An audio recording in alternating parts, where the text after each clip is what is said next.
Hello, everyone, and welcome to the Lazy Sunday stream for what? No, I've just gotten hand signals from Maple.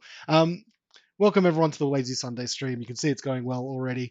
We're here to do a bit of a affiliate celebration stream because I recently hit affiliate and I wanted to do something a little bit special. So if you've seen our Twitter or anything like that, what you'll know.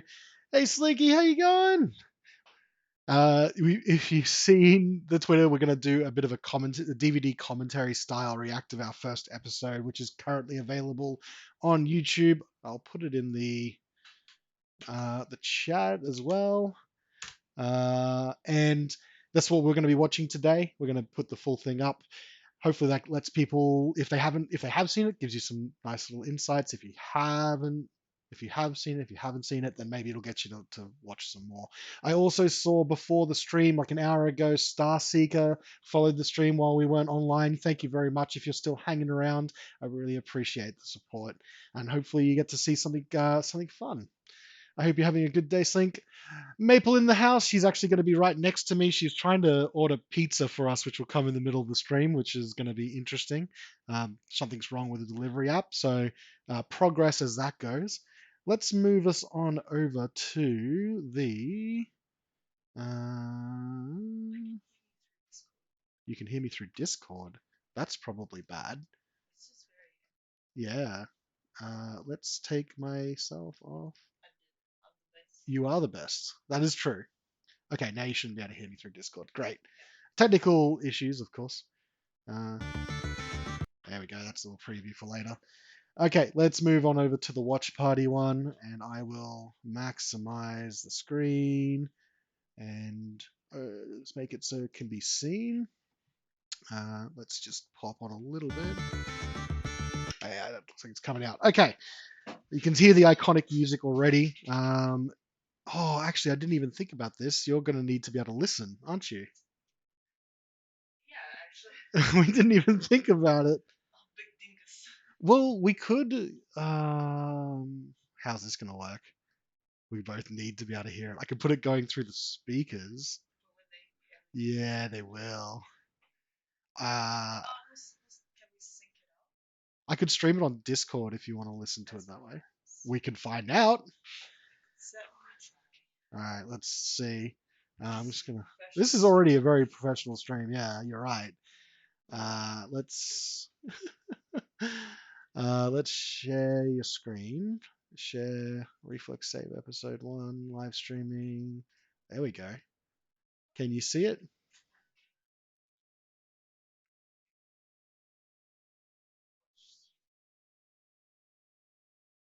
You just need the audio anyway. Okay.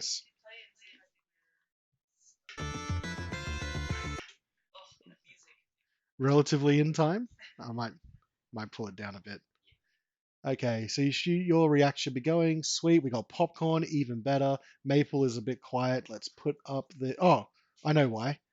Discord capture wasn't on properly. Now you should Wow. be better. Is Thank that better? you. I hope so. We'll learn from Slinky if I am.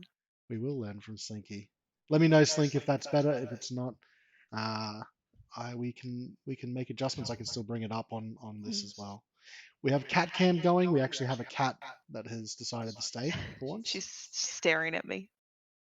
Yeah.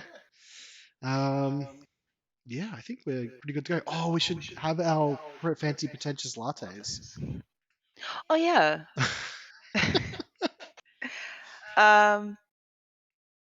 And I probably need to get some water to make sure the hydrate stream doesn't come in again. Actually, yeah, because if you start drinking alcohol, I'm not drinking alcohol. Yeah, no, I've got to work tomorrow. Yeah.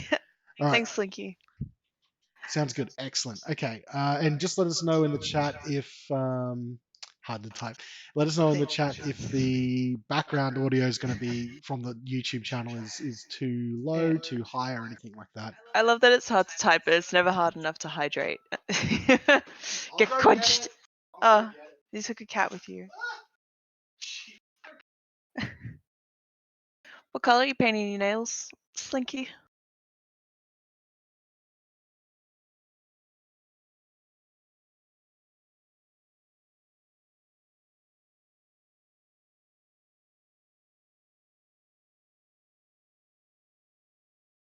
The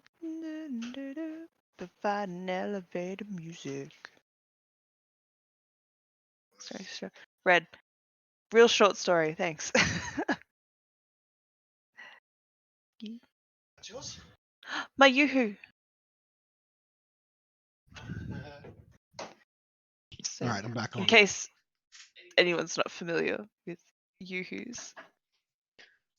I hope that comes up. Ooh. Red multichrome cat eye. Jeez, you're going all out. Sounds like. I'll get this Jelly hydrated base away. with hollow flakes on top.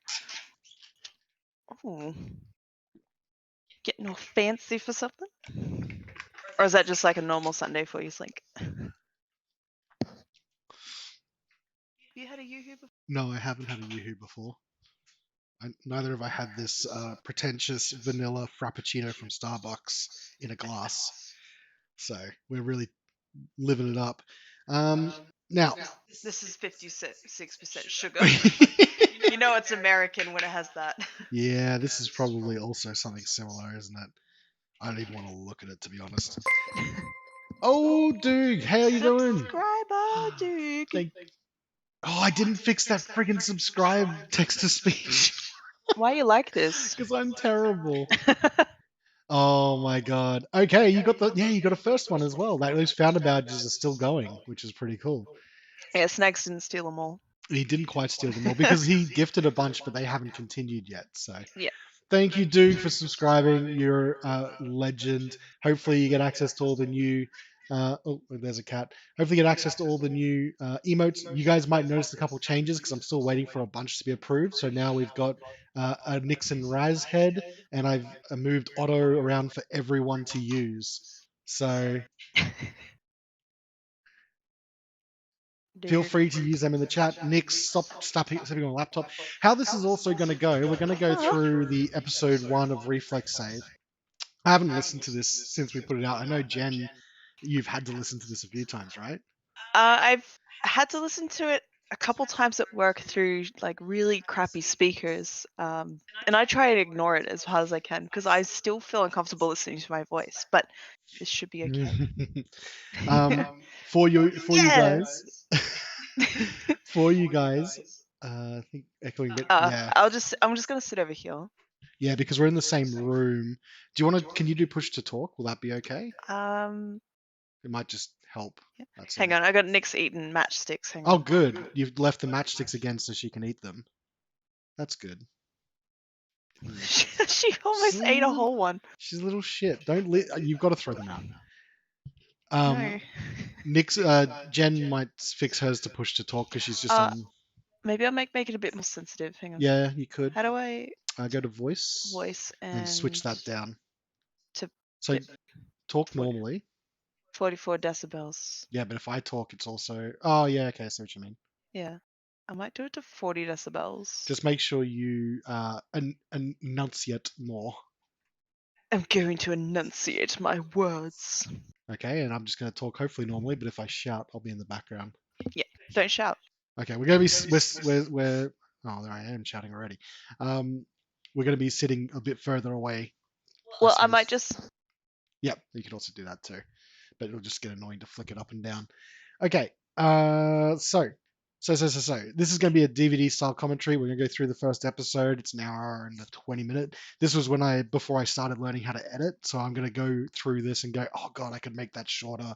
I could edit that better. So hopefully I don't stop this midway through and just re-edit the entire episode. Yeah, but I don't think this will be a complete like critique fest on like, oh man, I should have edited this and like, oh, Tim's talking ad nauseum. I could have edited half of that out. I think it'll be fun to listen back and be like, I don't remember that at all.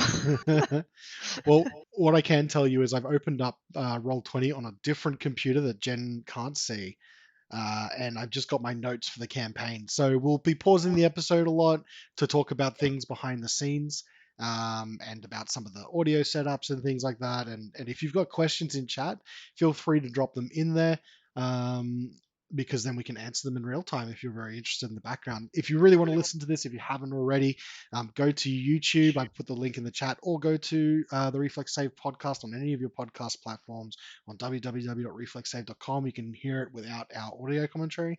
We're probably going to put this episode up on YouTube afterwards if anyone's interested in that kind of thing too. What? More content for YouTube? More YouTube content. That I literally advertise at the bare minimum? Don't worry about it. Oh, that's a good pop. Should we start now? We should start now. Yeah, we should. And then get interrupted. Oh, actually, I'll check if the garage doors the gate's open. You check that because your headphones wireless. Mine's not anymore. Meow. Once Maple Jen returns, we will get started underway. And she's being yelled at by the cat. I am. Okay. All right. So we should be able to hit the space bar if either of us want to stop. We've got the keyboard in the middle, and we're watching on our big screen, and we've stretched it out. So are we Big ready? Stretch. Yep. Kick in the music. No, it didn't work. I'm supposed to click on the screen. Hang on. There we go. And then So this. Iconic. Yeah. Every time I hear this music, it's like a Pavlovian response for me now. It truly is. It's just like some rambling. Hello everyone, welcome to Reflex Save, where a group of friends get together, play a little D&D. I think this is first and only episode that you actually Callan, start with and a I'll be your DM formality. for this The rest of campaign. them are just like, we don't I'd like to introduce to you some of the players I have. Yeah, this was really... So, I tried to Tim, craft something tell me a little bit about early on. yourself. How was your experience with D&D? Introduce yourself to the Hello friends, my name's Tim, as you've just heard. I've been playing D&D for approximately 2 years. Tim actually sounded I like love it. a little bit It's a pissed great that you way to introduced him tell by name. He's stories like, I can't and make to my make a name fool of secret. yourself. And I look forward to doing I at least asked one of these before things. before we started. Yeah, no, it's all I good. think that's probably goes without saying. I gotta pause it here for a second. So what Jen's talking about as well is that in our episodes all after this, we fade in on a conversation that we're having just before we start. Like I usually segue into the episode. This is one of the few ones where we do like a formal intro type deal. Mm. And it was really nerve wracking. I think we did a few takes of it. Oh, God damn it, Nick, stop sniffing it. Go over there.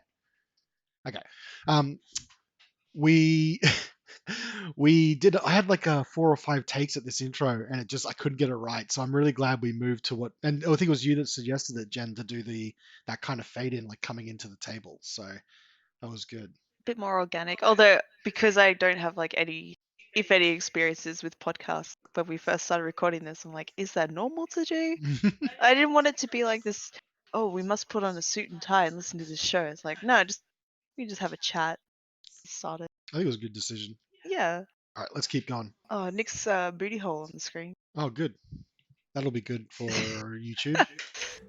Andy. Hey, I've also been playing D&D for about 2 years. Feels like I've been playing for 2 months. So He probably still feels that way too. Thoroughly, I dove right in when I started playing, and yeah, thoroughly enjoy it. Moving on, Zimma.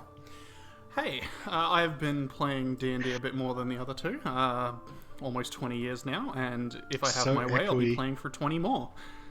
Sounds Yeah. like I'm really looking forward to Considering that we were in our lounge room with like no soundproofing except for one drape. We Yeah, would I'm have pretty excited to as well to get before every started. episode. This is probably the Jen, first 5 last but not episodes.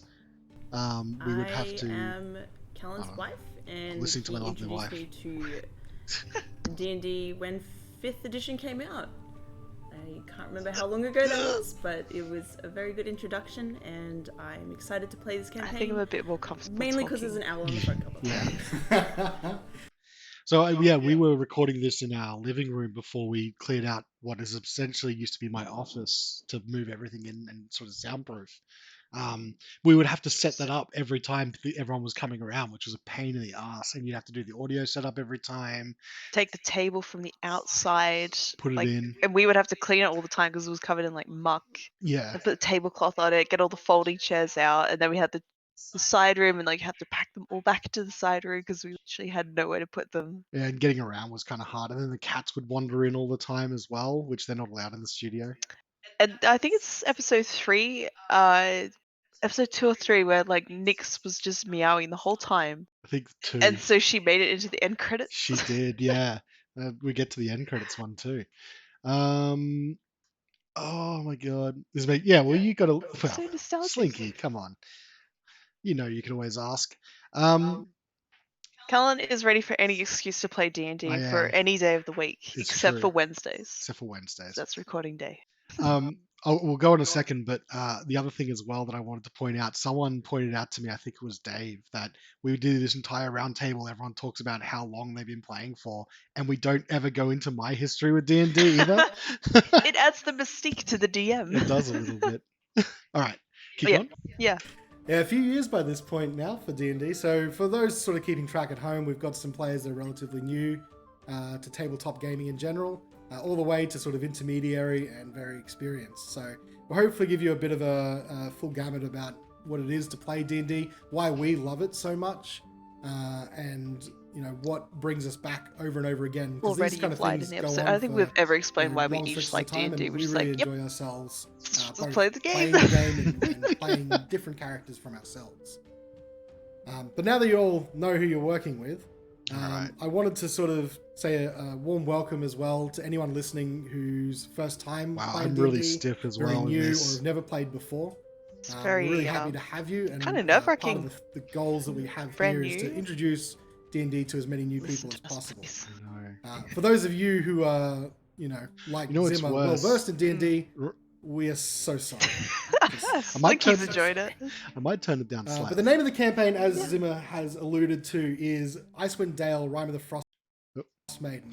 It's So- the official 5th edition campaign that's been put out by Wizards of the Coast. Oh man, it's like and it one of looks those very things as exciting, well Jen where has said there's some beautiful artwork on the book. I think I cover re-edit has this and a cut it down. I think I've said elf-faced that before. Thing Yeah. reaching out.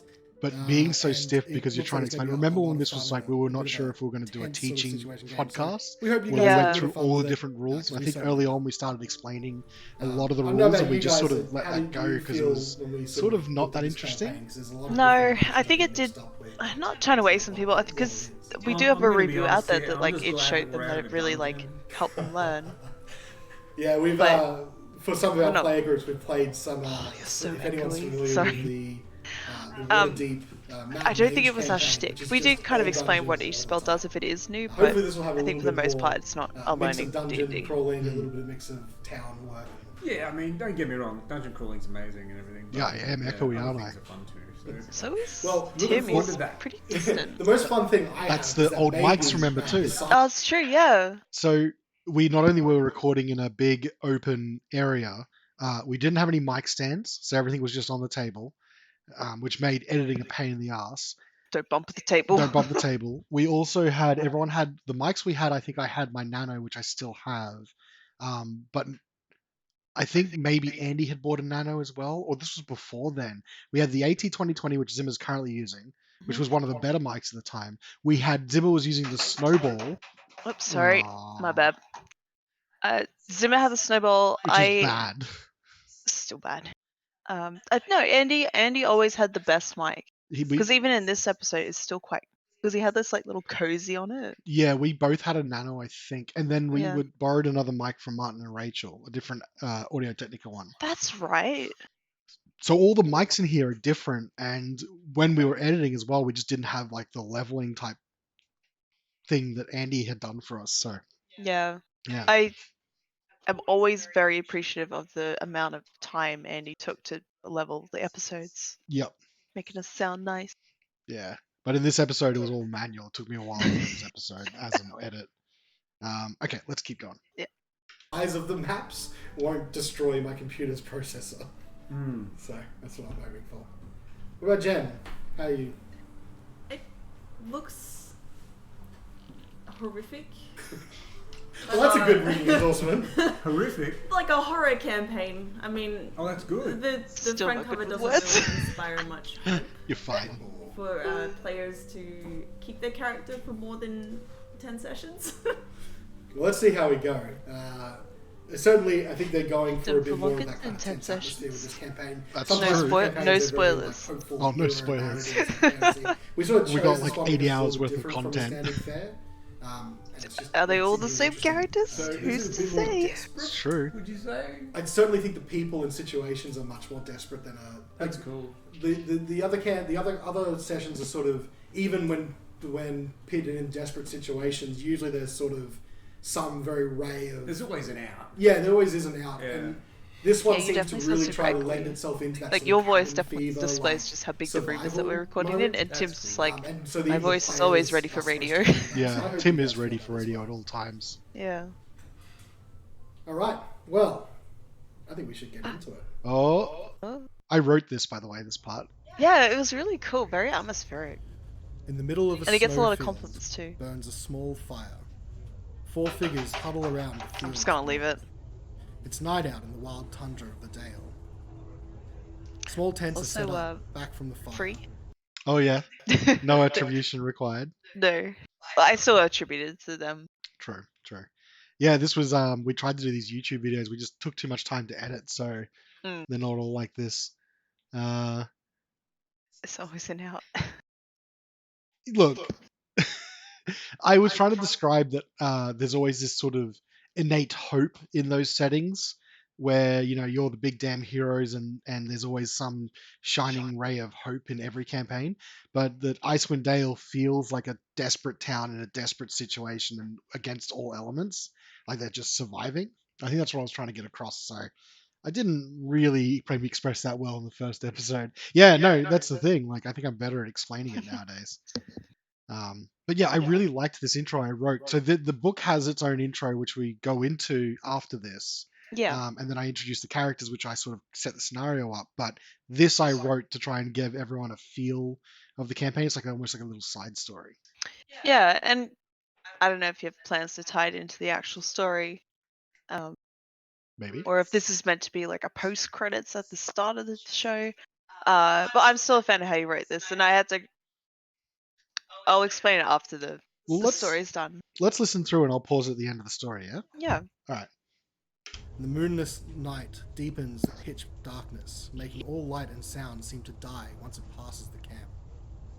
The 4 human figures, with the hard features of those that must survive the harsh reality outside of the 10 towns, the last bastion of civilization beyond the spine of the world.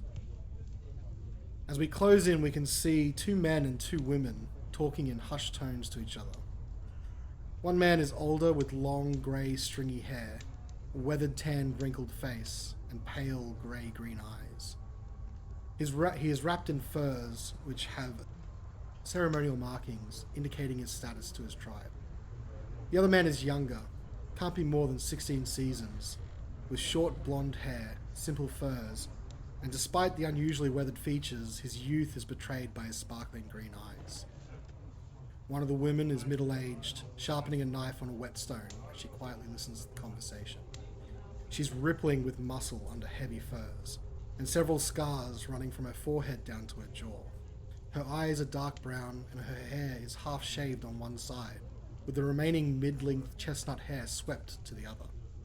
Her quiet demeanour projects her confidence, but her frequent glances to the darkness hint at some unseen anxiety. The final woman is younger, not much more than the boy. She is a lean woman with long black hair and deep brown eyes. If she was living anywhere else, her more delicate features might make her a popular bard or a target for amorous men, and she's wrapped up against the cold more than the other 3.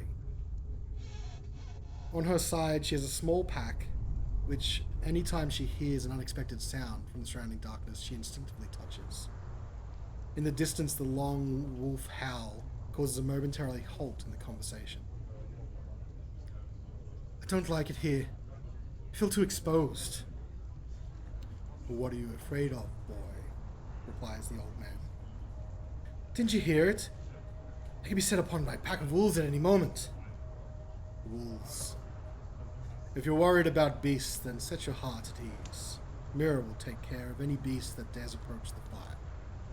The old man looks over the fire at the middle-aged woman who seems to sniff in the cold air. She slowly pulls out from behind her a great club. No, my boy, it is not beasts of nature you should fear, but the horrors of the unnatural. Hearing wolves brings me comfort. The old man continues as he watches the jumping and crackling fire. What sound do you fear then? The voice of the young woman is quiet but confident. My dear, the sound you should fear is no sound at all. When the beasts around are quiet, when the sounds of nature are muted, then something horrible approaches. The old man muses. The young woman and the boy all steal nervous glances at each other across the campfire. But in the darkness, everything's in vain. Only the infinite starlight above. It's impossible to make out much beyond. Then maybe tell us a story so we shouldn't worry about it. The old man's silent for a time. From a small pocket in his furs, he brings out a sack that appears to be filled with mead. Real quick, the music for this, did we get that from? I know I've probably got it in like the comments, but was this found on the same site that we got the main theme music from? No, so this was back when we used to do it in Syrinscape. Remember? Oh yeah. At the time we had Andy doing the music at the Live. Yeah. Which was cool, but a pain in the ass because if anything, you had to edit everything together and do this weird. When I edited, I had to always edit the background music like to fade out early if I ever made cuts. It was really difficult. But it was great for in atmosphere, like doing it live. But it made it hard for Andy to keep up with everything as well. Yeah, I think a couple of times I might have forgotten to like change the theme back to where it was, but I think for the most part he does a stellar job. He did, especially do a this job. like this creepy thing. Yeah, and look, we lose some of that by not having the live music, but right now we do sort of post-production music, which makes it easier on doing the editing process. It makes it easier on Andy at the time, and it sort of means that the flow in room means we can go. We could do a bit more work with like specific sound effects, but again, we're so tight with like our turnaround, and we've got both you and I have full-time jobs, so turning around the edit, I need to be able to keep it moving. So.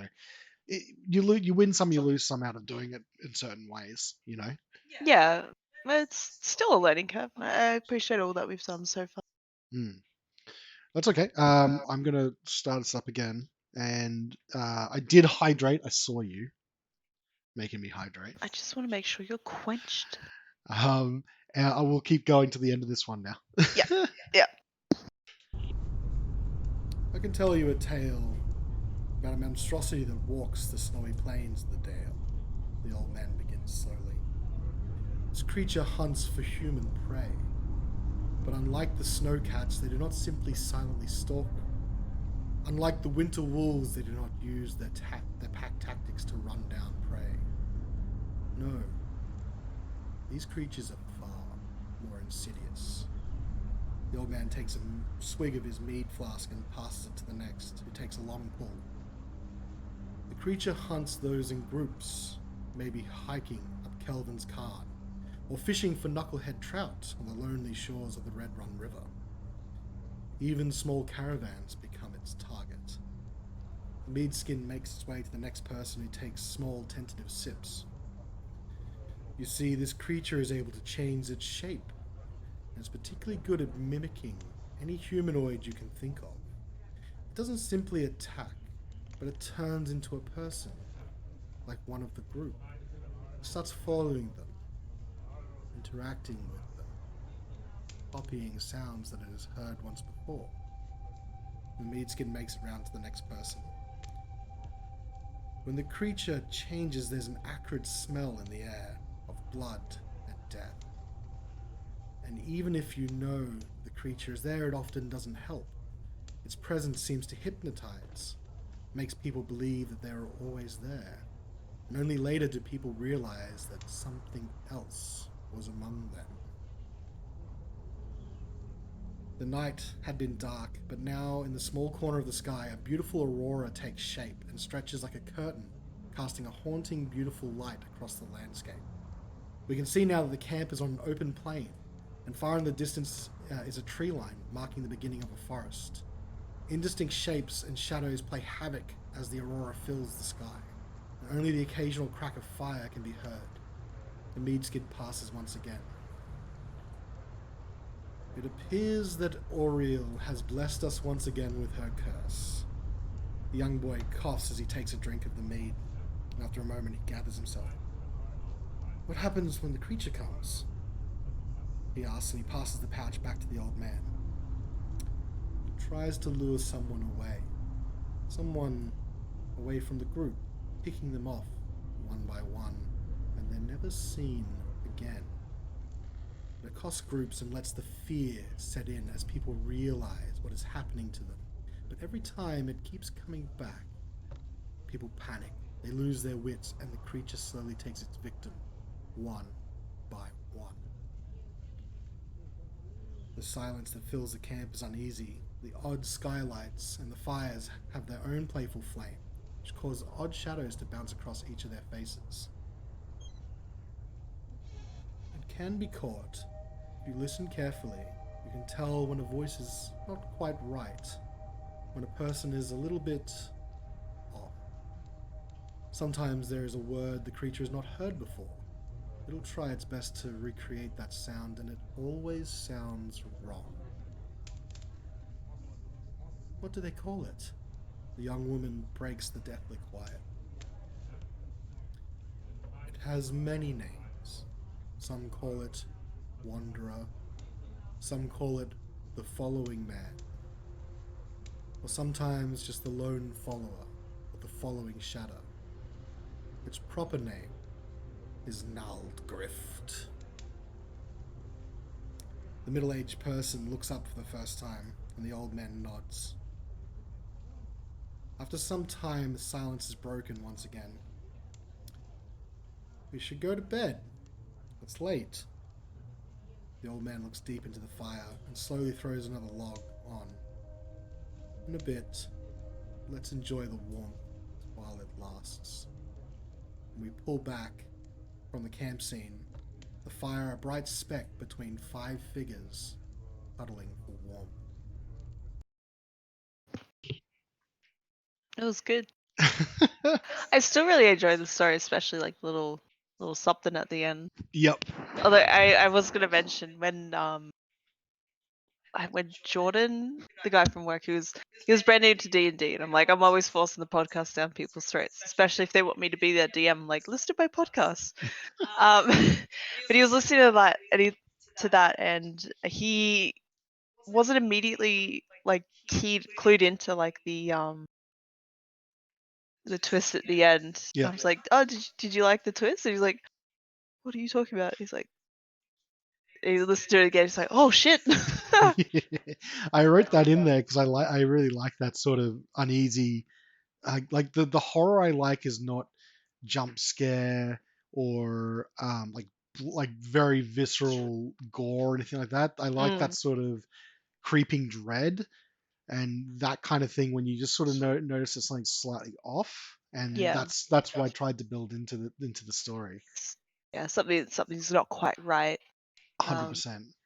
Although I will say, when people initially, when I was like way more active, initially when we were doing like socials and stuff like that, it was a part, and when people were first listening to us at work, you could definitely tell who was new to D&D and who was not new to D&D, because new people to D&D, or those that weren't familiar, really enjoyed the start of the podcast and didn't really go to the end of the podcast liking it as much. They still enjoyed it, but then people that did play D&D were like less into the start of it and really like the end of it.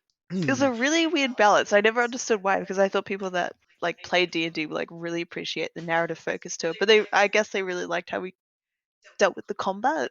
Maybe, yeah. I don't know. I mean, I think it's different depending, because I mean, there's when you have a story that you want to focus on, conceivably that's one of the reasons to play D&D in general. So yeah. I mean, I think we do offer a pretty good balance of combat and story in our pod. I think so, and I think the more it's grown, the more into role playing we've all become over fighting, although we still quite like the fighting aspect because it makes us feel like strong people, strong heroes. Strong. This is where it all began. I can already hear in this sort of thing the getting more natural with speaking Mm. for this kind of format, and just the very early start of it in this format. Yeah. Yeah. Okay. Shall Let's we go? go. Fade to black. Fade to black. This is now from the book, if I remember correctly. All canon. Icewind Dale has become trapped in perpetual winter. Might I say. Ferocious blizzards This fine make the mountain pass through the videography spine of by the me. world exceedingly treacherous, Just and the land chef has not kiss. felt the warmth of the sun in over 2 years. In fact, the sun no longer appears above the mountains. I wonder, Slinky, if you're Not still here, and even is in the this height of summer. video too quiet, or is it In okay? this frozen tundra, darkness and bitter cold reign as king and queen. Most Dale residents blame Oriel, the frost maiden, Music's a bit god loud. of winter's wrath. We got better at Shimmering balancing the aurora music that later. across the sky Yeah. each night is said Also, to be thanks, her Luke. doing. A potent spell that keeps the sun at bay. Dale folk live in a scattering of settlements known as the Ten Towns. Really wanted to make sure you could hear those Drop-offs and violins in the caravans background. and Yeah. travel between I think if I settlements rebalance this this one, it would be a never-ending little bit winter quieter. has left everyone feeling isolated. Although each town has resolved to appease the Frost Maiden with sacrifices of one kind or another, no respite from winter's fury seems forthcoming. For adventurers such as yourselves, the Ten Towns is a place to test one's mettle, and, in the spirit of heroes who have come before, Still sad that I can't leave turn the one's mark dinosaur, in the despite frigid, blighted this land. town having totems of dinosaurs everywhere. The Schult origins of We the open town. on a Yeah. cold, frost-swept landscape, which looks to have a barely So now we actually go away from that was what's called the cold open in the book. Mm. You read that out to the players to give them. So I did that as the second opening after the one I wrote. And then this is sort of, I wrote this part now as the introduction to the characters based on where we were starting, what characters I'd introduce in what order, and things like that. So there's a bit of me in this as well. Sorry, there's a bit of me in this one as well. I've actually got the it open here. I'm following along with my own notes. Oh, So this is all like in a way scripted, this first part, because I had an idea of how I wanted to start. yeah. But even in this context, once we're done with those two intros, there's a bit more back and forth from everyone else too. And once we get this sort of opening out of the way, it goes back into the sort of more normal format. Yeah. visible road running between large snowdrifts.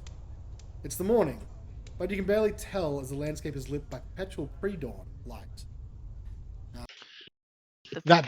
The perpetual dawn. It begins. Perpetual dawn and perpetual dusk begins in episode 1. I forgot. Oh, that is a reoccurring joke throughout the entire pod. I actually ended up giving it one of the episodes a title because of it. I'm just like, yep, I fucked up. It's perpetual. It's So perpetual what time of day is it? Who's to say? It just looks the same all the time. all the time. Which will not get much brighter until it transitions to twilight and then darkness again. In the distance, the slight orange light that we can see a figure coming towards us on the road. It looks Who's like this? they're traveling on foot and bundled up against I the wish I road. got forewarning that I was going to be the first person to give you the description. That's what this character looks like. Bundled in very old furs, as you could assume that she's local from the area. A face you can see. It's more. It is a human-like face, but it's got feline-type features on it, and she's carrying. I don't want to say the actual term, but a bunch of wood. Oh yeah. Bundled. That's stupid. You didn't want to say the word. It's I like didn't. I don't think I was certain, like, oh, is this going to be a PG or an M-rated one? But even then, I'm like, I'm not going to say that word regardless. the worst thing. Like it begins in episode 1 where you start talking, realize it's something you want to say but don't want to say. That's very 100% Jen right there. Oh, God. This is our first character introduction, by the way. I'd say a bundle of sticks. Kids, ask your parents about what a lot of wood is called. And slowly making her way into town. Forest. Okay. We see the figure Svieta! walk towards us, It's and as me. they come close, the Svieta. camera pans Look around at my him, eyebrows being and waxed to floats of shit. spiderweb. As we No, can now it's like see Jen's character walking into the town settlement. I also had to keep saying Jen's character because you didn't introduce like Svieta, which I told you, there's no reason to introduce the names until you all meet each other. So I had to just refer to like Jen's character, Tim's character, or what until I got names. But this is Svieta, who's Svieta Polska. whose inspiration for the voice. If anyone is familiar with the old comedy show Fast Forward, she's a mock. Well, it's based on the mockery of Good Morning Moscow, where the actual news presenter is called Sveta. Oh, is she? Yeah, her last name it's spelled differently. I think there's no I in it. And her name's not Polska. I actually have no idea where I got Polska from. But it was basically a mockery of the Red I Union. think it was less of a mockery and more of a skewering.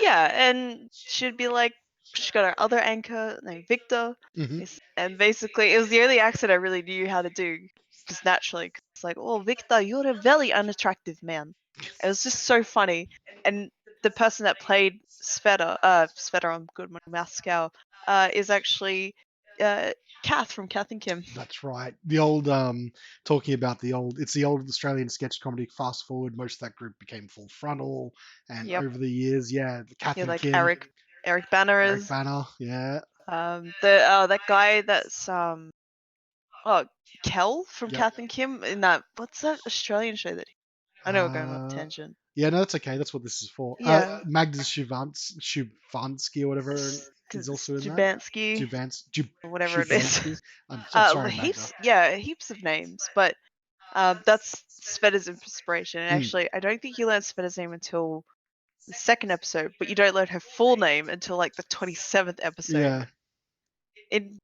Really, I'm the only one that still hasn't revealed their age in the show, and we're like almost 70 episodes in, and no one's really you don't know how old Svieta is. She could be a teenager, but she's older than Carnelian. Yeah, I think we've done a little bit of that. No one's really like, oh, it's this much years old. Because I also think that that's less of a thing like in fantasy where it's like, unless you say, oh, he's 24 summers old or whatever. No, I only mention that because it's been brought up a couple of times how old Horacio is, and because there's a questioning on is Carnelian just a small dragonborn? It's brought up his age as well, and I think I don't actually think we know Wodun's age either, and it's really not necessary to know that. But I just find it very amusing. It's just like little tidbits about Svieta is still quite a mystery. She's a very mysterious character. There's not much else to her that hasn't already been explored, but there's a few things that's still in the background. There's a couple things I'm working on. Let's keep going with Svieta. Yeah, I look at this portrait there. I'm like, look at those lips. Oh, God damn. Bold we see. Good mead. 1489 DR. First of deep winter. I had to look up that information. Founded by immigrants from Schult and the Vihon region, Good mead is nestled between the Redwaters and the nearby... You don't have to pause it. That's okay. It's a bit easier to talk. It's a bit easier to talk with it. 1482, because I looked up where the general timeline is for most of the modules in D&D, and this module, Icewind Dale, Rime the Frost Maiden, sort of takes place roughly around that point. Because if I choose an arbitrary year, there is like literal things that happened over the course of like thousands of years in D&D, going back to AD&D and onwards, Yeah. So there is an actual timeline, and most of the stuff they say for modules like this take place between X and Y. So I chose 1489 as the most likely time for us to set our one.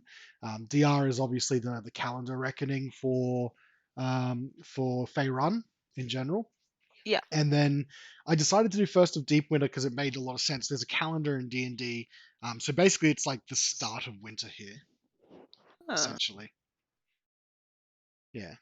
Yeah. Oh, okay. I didn't know. That's kind of cool. So there was a bit of research that went into it, basically, yeah. Did you research? I did. By evergreen forest.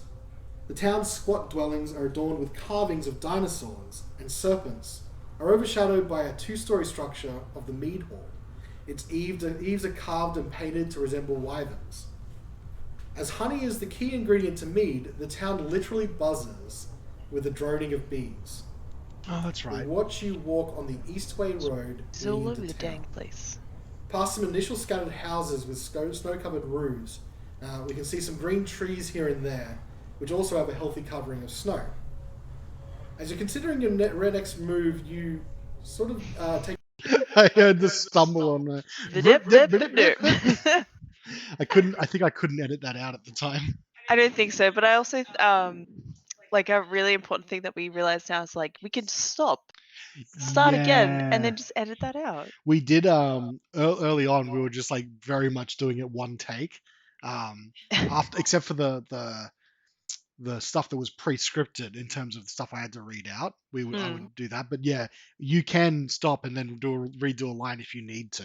We forgot about that. Yeah, don't be shy. Taken a little bit aback by how quiet it is.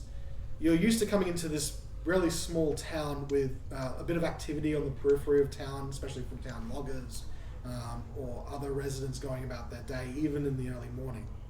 But you don't see anyone as you approach town. As you consider your next move, you look towards the Redwaters, the frozen over river, and you can see a crowd gathering near what you know is a town ambulances shrine called the Shrine of the Flaming Sword. Yeah, I did catch it. And someone's breathing as well. This sort of catches your curiosity as a native to Goodmead, because Squeaky no one really chairs. gathers at the Shrine of the Flaming Sword unless there is a big town meeting or something important has happened. How bizarre. You can't get away from that kind of noise. Before you can really ask anyone, you can see the look in their somber faces.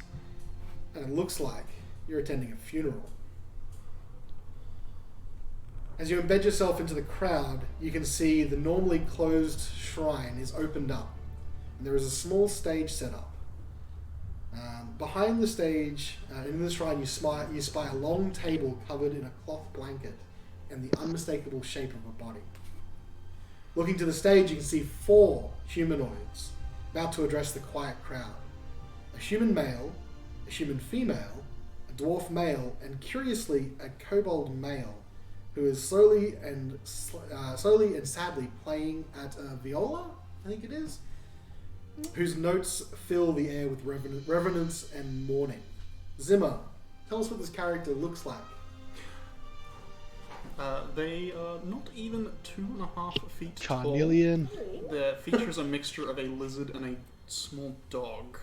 They are covered in a winter coat of a dark brown and a lighter cream. And they have a pair of sharp red eyes that even when so they just play, pause there. scan the crowd. We have 2 pizzas, and they were both on different sides of the porch. Yeah, so I looked at my app when you were looking at it, and it looks like a second order did go through, even though it said it screwed up. Yep, so now we have 2 pizzas. We have 2 pizzas. One of them looks really passive aggressively. It was like just on the porch. Like there was one at our door, and the other person might have been like, "Chuck." I'll get us plates and one of the pizzas. Yeah. Okay. Yeah, I don't know what happened there, but it Yeah. said that it was that it had failed to order. So then you tried to order, and then obviously it's gone through twice somehow, which is a bit of a pain very in the odd. ass. I'm also just gonna quickly feed the cats, but please continue because I can hear it. Yeah, that's okay. So we're introducing to Carnelian at the moment. Yeah. Well, like what happened was we tried to order pizza because we knew it was going to come sort of when we were in the middle of this. And I tried to order it, and there was like some problem with my app, and I was trying to start the stream at the same time. So I got Jen to finish off the order, and I think what's happened is I tried to order and it told me it failed.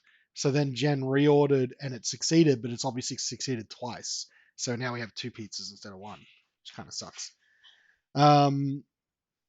But yeah, we're introduced to Carnelian. I think it must be at some point where you put Carnelian's picture up shortly, because it hasn't come up just yet, but I can see it there. So it'll come up in a sec. Their dexterous fingers work the bow and the strings of their viola as they deliver a we do sort of somber have and that. slow tune fitting. Oh, sorry. Pizza drummer. A funeral. They are dressed mostly in tanned furs and have a scarf with a few extra layers for the deep winter that they find themselves in. I could imagine reptilian-style creatures are probably not The big fluffy ones, kobold. all bundled up. the furriest kobold you ever As the did notes see. slowly fade down, a stout-bodied, barrel-chested, black-haired dwarf steps forward and addresses the crowd. Thank you, Carnelian. That's quite nice. We are here today to mourn the loss of a great friend to the town, a man who dedicated himself so many years to Goodmead, Kendrick Reelsbarrow. And immediately upon hearing that name, Jen, your character is taken aback because you know Kendrick is the speaker of the town, the What? town leader. He's dead. A murmur ripples across the crowd as you say, but a lot of people know who you are and they realize you've been out of town for a few days.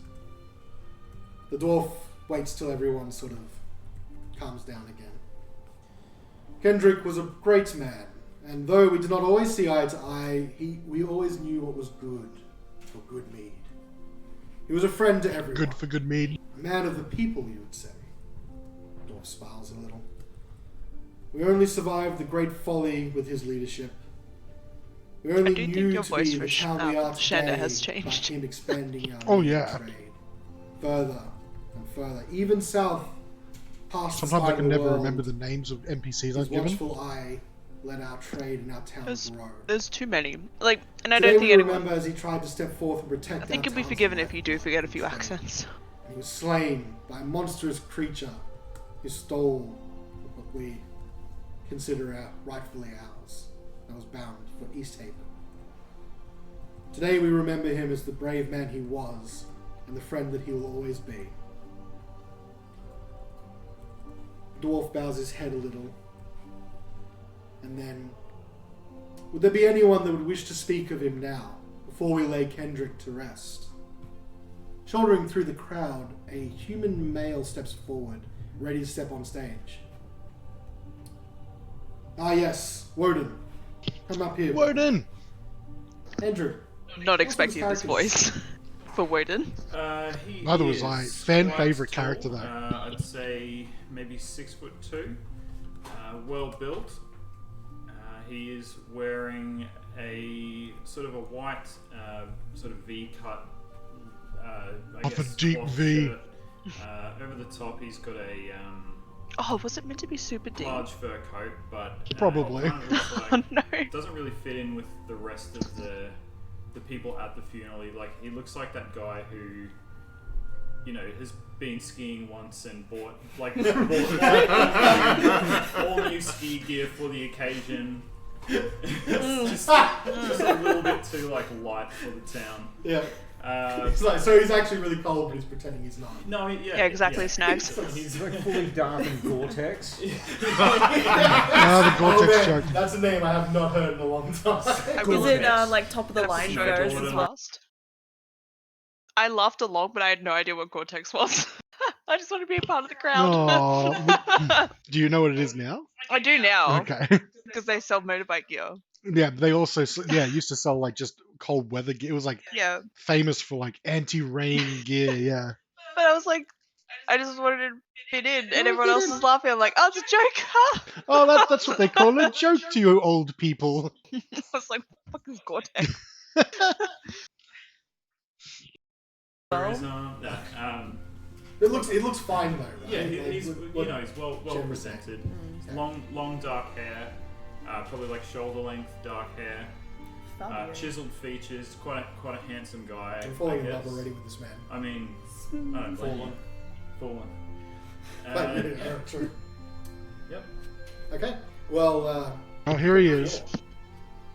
Alright, Although sort listening of back on the episode approaches the now, stage, he said shoulder length. I've always given him you can butt see, length as hair. I think as he's just grown getting into it. the podium, Yeah. tucks a flask back inside the jacket. Maple. Got a Always role-playing face. social anxiety. I've dumped all my points into social My good anxiety. friends of I'm Goodmead, vibrating.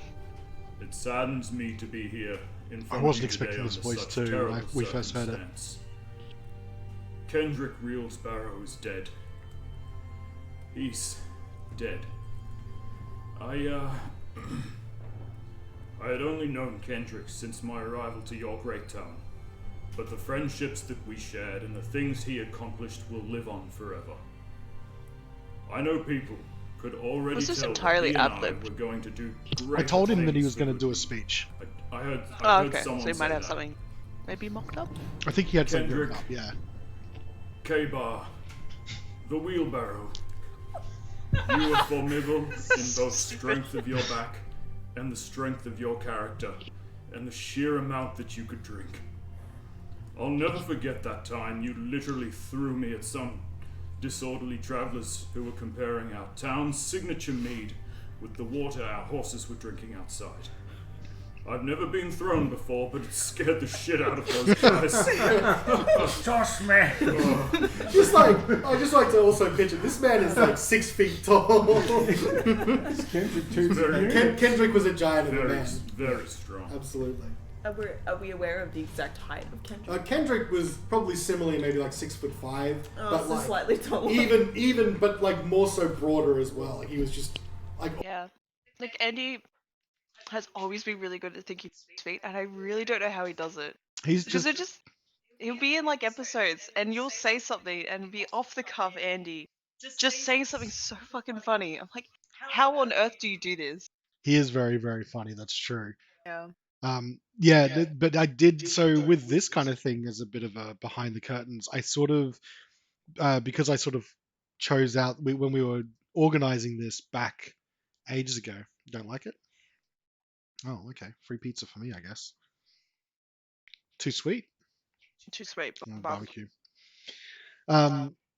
When I was organizing this like a while ago, this was ages. Oh man, this is years ago now. When I think about it, we picked out the town that we were going to start in. I gave everyone general information that they would know about, like the very start of the campaign, and then working with all the players, their backgrounds, I went through what everyone's. Oh, okay, Nix, sure. I worked out what everyone might know based on where they were. So, for example, Svieta was a Goodmead native. So I gave you information of Goodmead. I gave bits and pieces of information. In the case of Wodun, he knew the town speak. He wanted to have met him, but at least a little while ago, maybe a couple of months ago. And so I gave him based on that. So knowing that this was going to be the funeral for Kendrick, I let Andrew know in ahead that he should prepare a speech. And same thing with, we'll get into it in a second, Tim as well, who's coming up. And I told, Zimma, hey, this is what we're going to do. This is how we're going to get you to this funeral. Think about what you're doing, playing, and all that kind of stuff. You had probably the least, apart from you had a lot of knowledge about the town, but you had the least knowledge coming into this about what it would be. Yeah, I had literally no idea. And I, me as a person, not like in general, but I was confused as to why the others got like scripted events.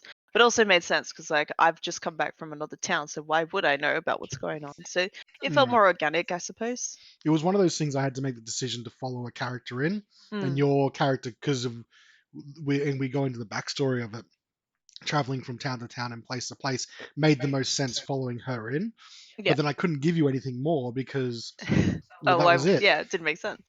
Yeah, it was like I wanted your reaction. So everyone got a little bit more, but no one knew what anyone else was going to say though. No. So yeah, that was also still fun. Well, considering the reaction we had with I think not during the episode, but at the end of the episode, because I don't think we wanted to scare off Andy or make him nervous, but like the reaction we had at the end of the episode, just to Wodun's voice and how ridiculous it was. It's amazing. I do think there's an essence of regret with Tim not putting on a more flamboyant voice. I don't think I like Horacio's voice, but Tim has like such a master of accents. Like, it almost surprised me he didn't put like a Scottish accent. But I think like Horatio sounds great. Horatio has but grown just- more, yeah. Yeah, but just how Wodun is was like, fuck. It was really out there, yeah. Played out, but I'm listening. Or like those strong. You think those strongman competitions where someone's just like a unit. Like That's the huge Kendrick. dude from Game of Thrones. Yeah. Oh yeah. What's his name? The mountain. The Mountain, mountain. yeah. Sandor Clegane. Yes. Yes. Yeah, like that. Just an absolute mountain of a man. But yeah, so still funny to think of him throwing a 6-foot person. But alas, if only I'd been there, when the incident happened, that damn Verbeeg wouldn't have stood a chance against us together. And it should be so damn lucky that I haven't decided to track it down and take vengeance myself. Nonetheless, we lost an extraordinary and passionate man, husband, father, and town speaker that day.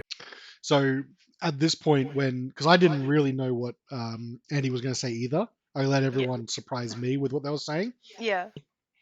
And this was when Andy was like, "Oh, taking revenge on the Verbeeg." Well, without spoiling anything, I was like internally panicking. It's like, please don't, you'll die. Well, we won't give anything else away because that's in future episodes if you guys want to listen. But yeah, I was like internally like, "Oh God, how am I going to deal with this?" But don't worry, he just offered to end the eternal winter instead. So yeah. Much easier task. Absolutely. And we're all thankful to be a part of that journey with him. Who loved this town and cared for all of its people.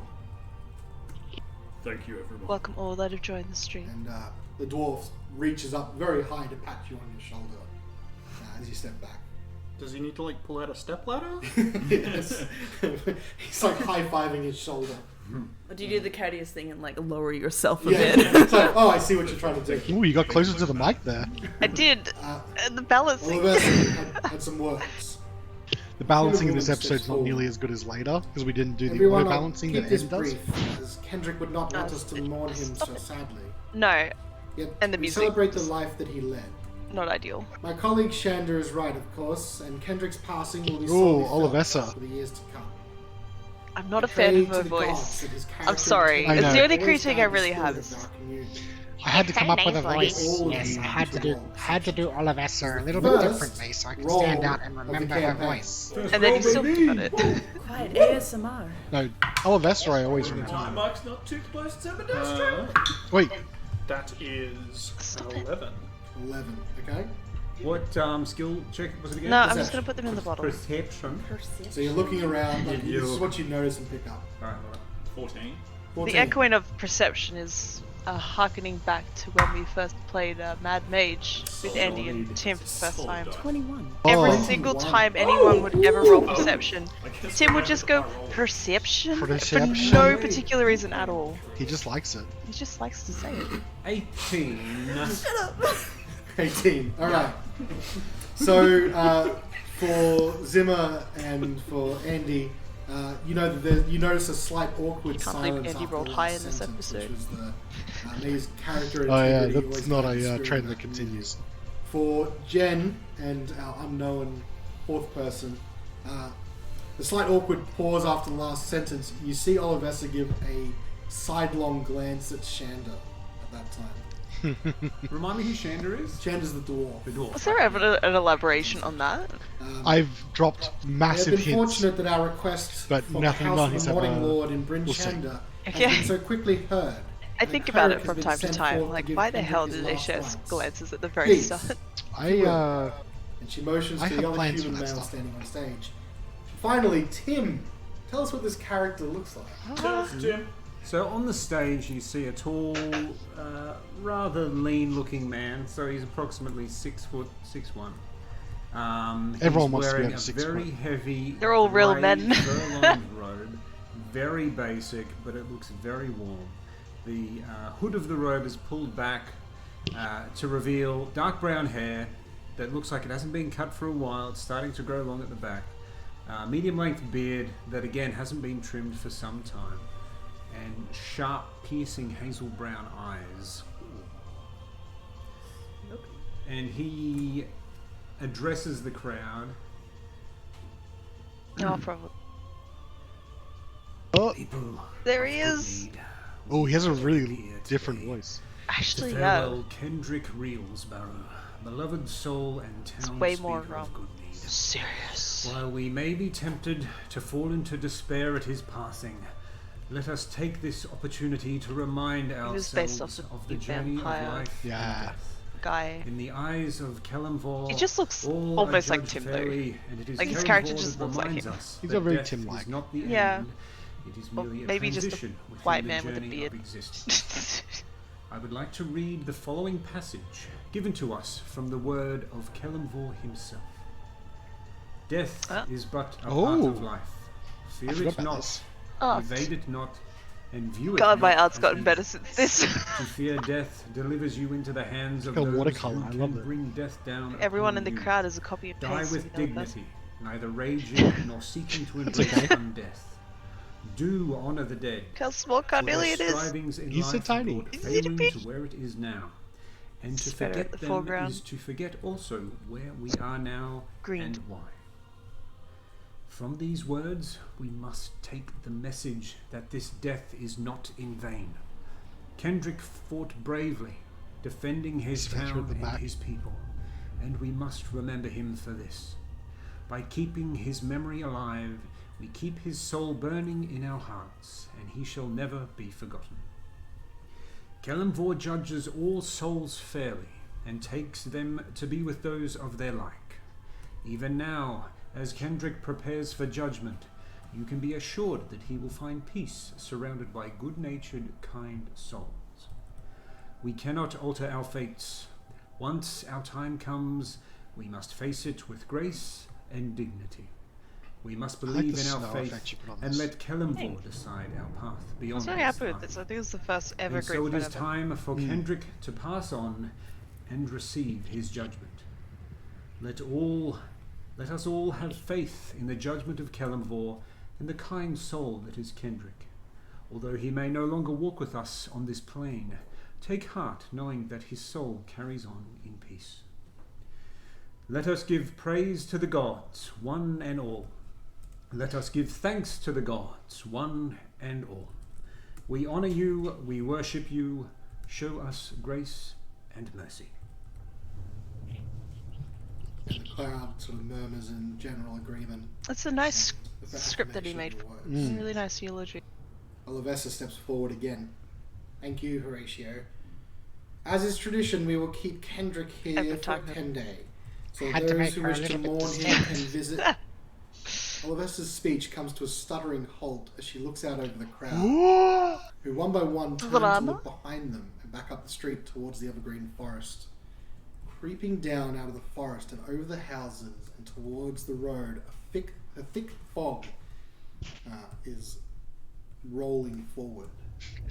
It's probably a cut. Everyone, it's time Probably. to return to your homes. Those who don't have homes to go to, make your way to safety, to the mead hall.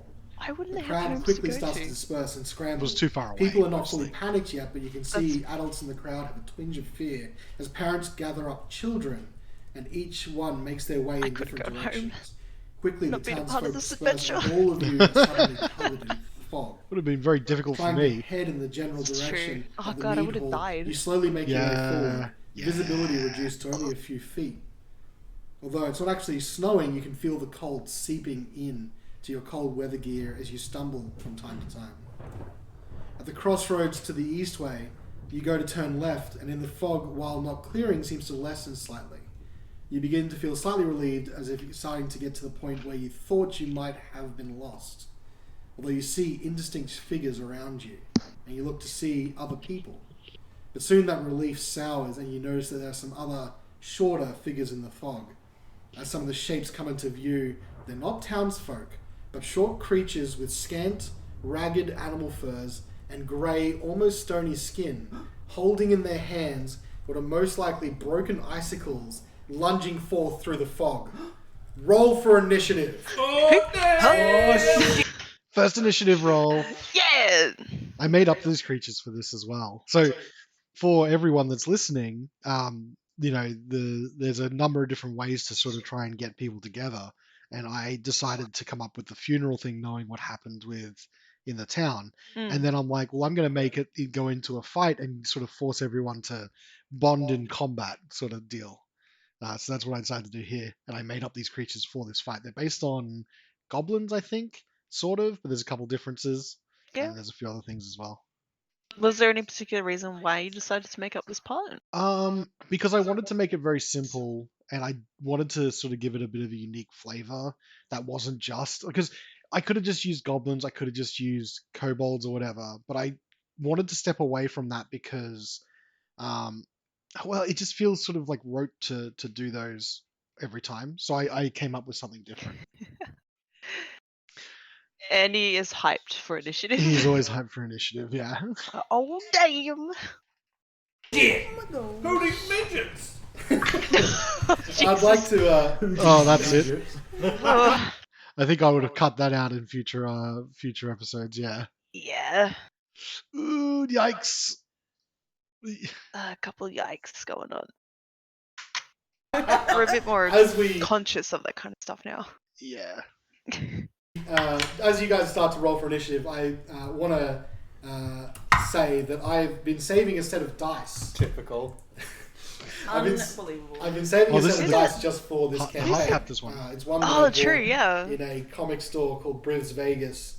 And I'd like to give a shout out. They're really hefty sort of metal dice. We- From a, Someone drops what could be considered a little bit offensive to short people.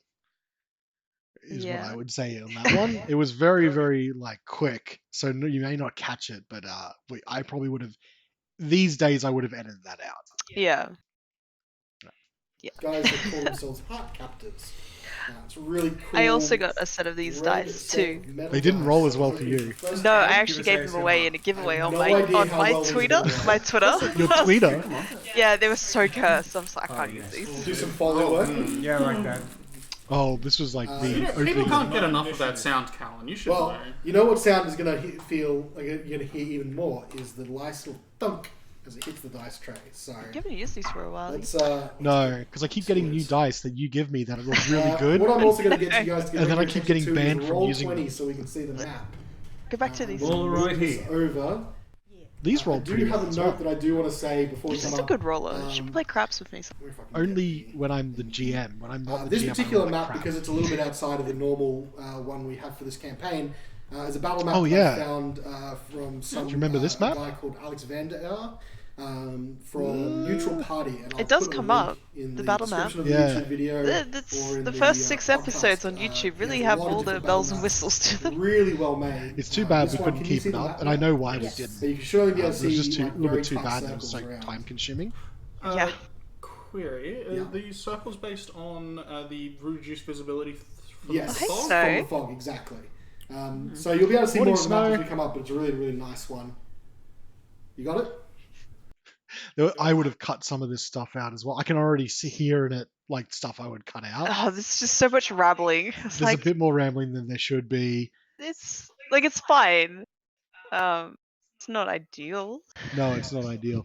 But this map, just to give the full currency of it, was a map that I pulled off of someone's Patreon. Like we gave them credit, we didn't, and all that kind of stuff that we were supposed to do for it. You and linked bought to them too, so Yeah.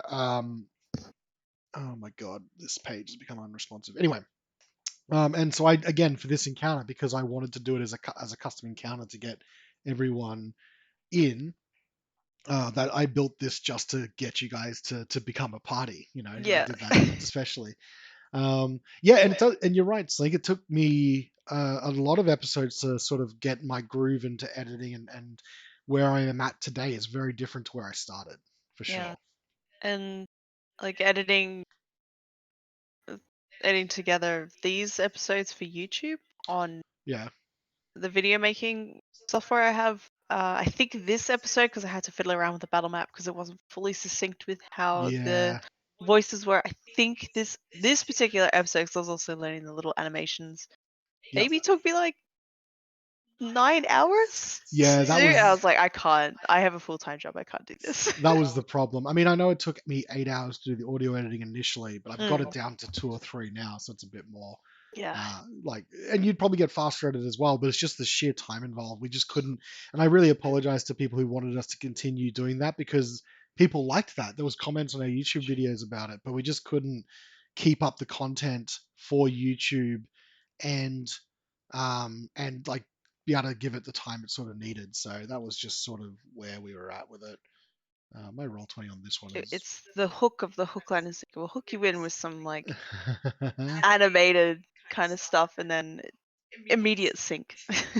Aw. No, it's still good. Like it's still like it's got the audio file like thing that moves when your voices go, but it's not nearly the same amount of effort. Maybe one day when a couple of the tools get better, we might revisit some of these episodes Yeah. and do it. But yeah, as it stands right now, we just sort of got to Such a time All of it. sink.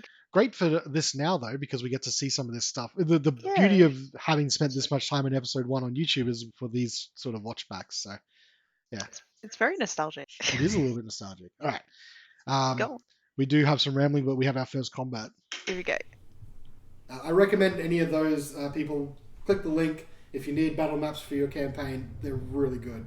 And there's also, a if you Patreon as notice, well for, some additional Our maps. combat has never been Okay. quick. Map is To be live. There we go. To be Okay. very fair, I did this before. I was looking at the YouTube bar, and yeah, we spend a good chunk of time here. Again, I would probably be better at editing this nowadays Mm. than I was back at this time, and I would probably get a lot more cut out.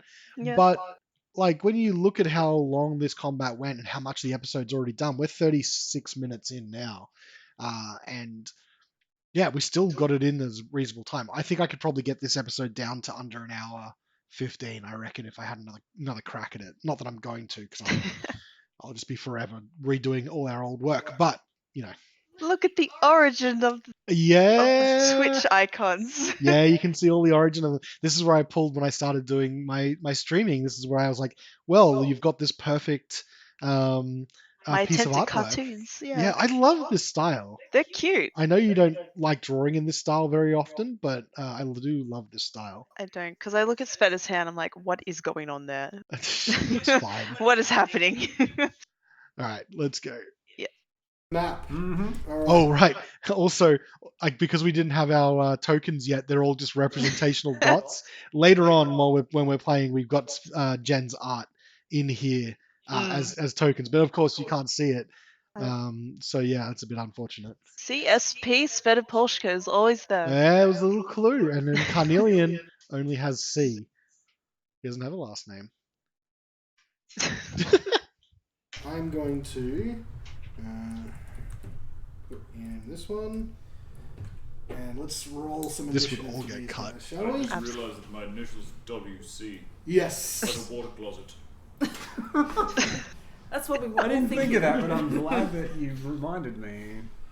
Oh, little Am I animations. just a regular closet? They're so cute. Yeah, you're just a closet. You're- I'm super Hard. pantry. Hard closet. I'm toilet. I love the laughing animations. Okay. Yeah. Like no one was actively those talking, stat so I blocks thought are it like gone, grayed of out course, if I they need them. was. They are gone. Yeah. But okay, Stat blocks. Hang on. I'm gonna roll for the. Oh, this would all get cut creatures. nowadays. Ooh. Okay.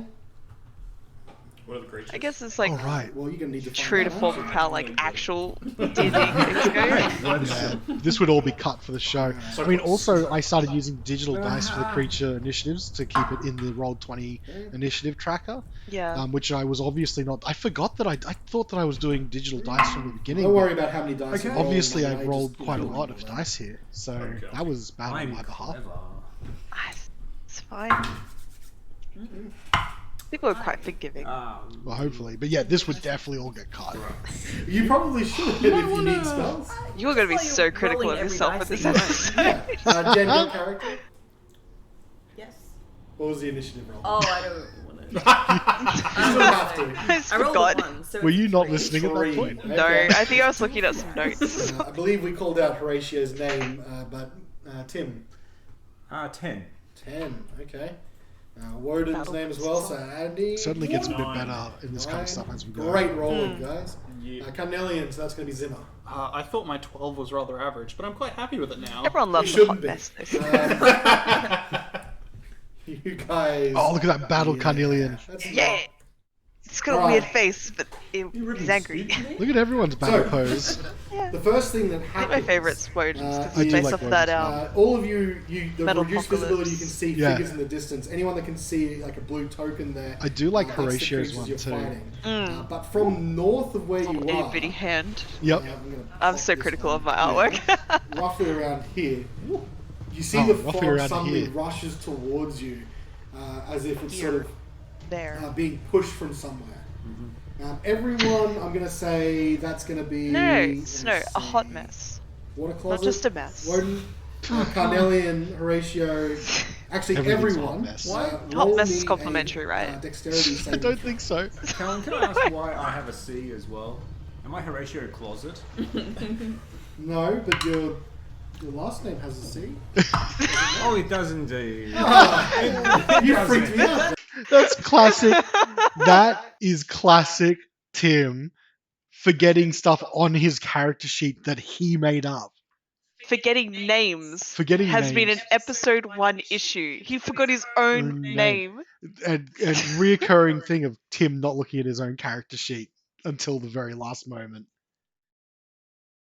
Oh my god. Horatio needs a bell on his hand? Oh, true. Yeah, actually he does. Horatio, what? For his little dingaling. Oh right, but that does it takes a bit for that to come underway as well. That appears to be the case, yes, Slinky. A cool mess. Yeah. I think you would enjoy playing D&D with with the whole group, Slink, but yeah. Actually, yeah. Sorry, Slinky. Ding-a-ling. Trust me, it comes up a lot, actually, the Yeah. ding-a-ling. It makes sense. It's still very sexual.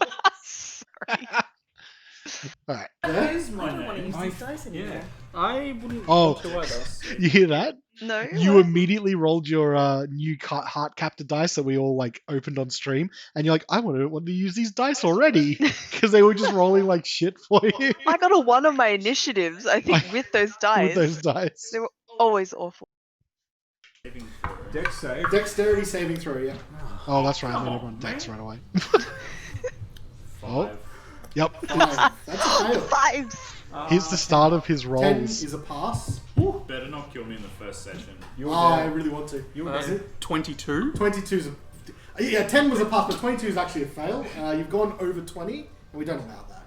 I think you might have a bug. There was a stack overflow on my saving throw. That's a At that pass. point, Mm. that is what got Shino into the podcast. Which is one? the The stack, overflow comment? He loved that. He's just like, you serious? I'm like, yes, they're both like tech nerds. Yeah. He's like, love it. I'm gonna continue watching. It's like, yes. The different hooks for different people. Yeah. I still I think my favorite part of episode 1's the opening credits. But yeah, so some people like the combat, some people like the more loose nature. Yeah, for sure. Mm, It's interesting to see what people gravitate towards. yeah. Oh, there's a gecko on There is a gecko. window. I'm expecting a cat at any point. Did you have the camera still? Yeah, it's on. I just want to show the stream. Just be careful because it's got reflective glass. Oh no. There's a gecko. It's a gecko. And there's maybe me, but who Jen was saying she already gave away those dice on her Twitter because she was so mad at them. Yeah, those dice are dead to me. They're in America now. They are. The lovely guys at Modern Myth have the dice, and they use them for their stream actually. Hmm. I don't know if he showcased it on his actual YouTube channel, but yeah, Mod Myth has my dice. Well, there you go. Yeah, a little competition. Jen. I rolled a nat 1 again. Nat 1. That's Oh, a fail. Lord, two I Okay. would like to refund these dice, please, to the good people at Good Hearts Choose a different dice then. I'm using this one. for next time. So that's a 3. Okay, so anyone who failed on that saving throw, your speed becomes 0. Or you can... Yeah, it's definitely the case next. It's interesting as well, just because I'm remembering this as we're playing it. But this creature as well, which is I guess a bit of a spoiler, but we're in spoiler territory now as well. It's fine. But this thing I also made sort of custom. I based it on a particular creature I'll reveal at the end as well. But for sure, I was very proud about how I designed this part of the encounter to not be as much as a physical threat as the other monsters, but be a constant sort of variable. Yeah, So I think it worked pretty well. you should do it, and we should stream it. use your action to force yourself to move at half speed. That's for Music is that's for 1 round. Okay. Oh, that's right. We'll do Alright. the live music. Next one, we're gonna see Are you Yeah, okay? this who's is that. a speaker I live believe in the that's room Jen's as well. character. So we've To got hear the a music. monster that comes lunging out. That was always actually really awkward because we'd have the speaker playing music and you could kind of hear it over the microphones. So it had to be synced up when it came to doing the editing. Otherwise, it would be like this sort of Doppler effect. Yeah. Go. Go away, Go over Nix. this. Go over there and get on camera. So, oh yeah. By the way, for the benefit of Snow, these are the available emotes at the moment until we fix up some of our stuff. Was Otto also available? I think it was. So feel free to utilize them until we get more approved, and then I'll be moving them around a bit. But we have a Nix and a Raz face. A house. Oh, Yeah, it's always the time thing I find with D&D. Can you stop eating cables, Nix? That'd be really good. she is cat, and then she must eat. She is a cat, yeah. Out of the fog. Come here. Yes. Oh, SP, sorry. SP. The mysterious SP, which the name hasn't been dropped yet. Get an SP. Good. That's right. You hadn't revealed Sveta's name at this point because there was just no time to introduce her in the first episode. It's like, oh, by the way, my name is Sveta. I don't want to use the word Sveta because That's Jen. yours. Yeah, Jen made it specially for you, and it's very good. I really am jelly, actually. But you can use it from your channel in here, though. Okay. One day I will. You're a sneaky Okay. cat. The creature comes lunging out with icicle drawn and starts to stab at you. I feel like icicles aren't bad. Oh wait, no, sorry. Icicle. Team Fortress 2. Yeah, okay. 18 to hit. They're pretty dangerous. That hits. Hits. Oh man, Absolutely first that monster, hits. and he absolutely hits you. Oof. That's 6 points of damage right off. Oh, Oh, I think man. that was nearly half my health too. I think it was, yeah. Can you not? I max rolled on that. Okay. Yeah, because that would have been 1d4 plus 2 damage, and I max rolled on it. And you've never had sympathy about it ever. No. Like, I nearly killed you. If Finger guns. if I show sympathy or weakness, it sort of It's game over. yeah, like the players will just walk all over you. Good first round. Doesn't move. Gonna stay around you. Next to roll, coming out of the fog, Horacio. Hey. Another creature with an icicle in hand. Stabs out at you. What? That's going to be 13 to hit. 13 misses, my friend. This is, he swipes forward and you just duck off to the side as the Yeah, music's a little icicle bit loud. punches through maybe a I would claw probably or a edit piece this of, down slightly. Gotta hear those cymbals. Yeah, Okay. they're going Clash! nuts. Again, this was because what we did was we recorded we were playing the sound through Syrinscape and recording it at the same time. So I was trying to balance all of this at once when I was doing it initially. Now what I do is I get because we don't do the music in the episode, we do the recording and I do a balance, like Andy does the balance and normalization, which I've started learning how to do. I do a noise gate as well. Yeah. Which I probably should have done for you, but we'll see. I can do it later. And then afterwards, I give it to you for a quality listen, and you recommend music, and then I sort of put it in post production, which means I can sort of more easily control. The other problem with Syrinscape is that because all the levels fade in and out differently, and it's kind of like on the fly, there's odd little things where it gets louder or softer at random points. So when you're editing, I had to like compress them and squash them, and it just came out really awkward. Oh, okay, right. Yeah, so this is why I would never go back to this method of it again, because that is the reason 100% why it took me 8 hours. It's that, it was the learning how to edit, and there was also the normalization that we get Andy to do starts in episode 2. So I was manually squishing voices down every single time. Did Come you? on, man. It even says on the It's thing. in the name. You're doing this on purpose. Look, I'll get the band hammer out. No, I wouldn't. Yeah, so the editing for this, like the very first editing, I think took me like 8 to 12 hours. And I was like, if this is going to be every episode, I'm so fucked.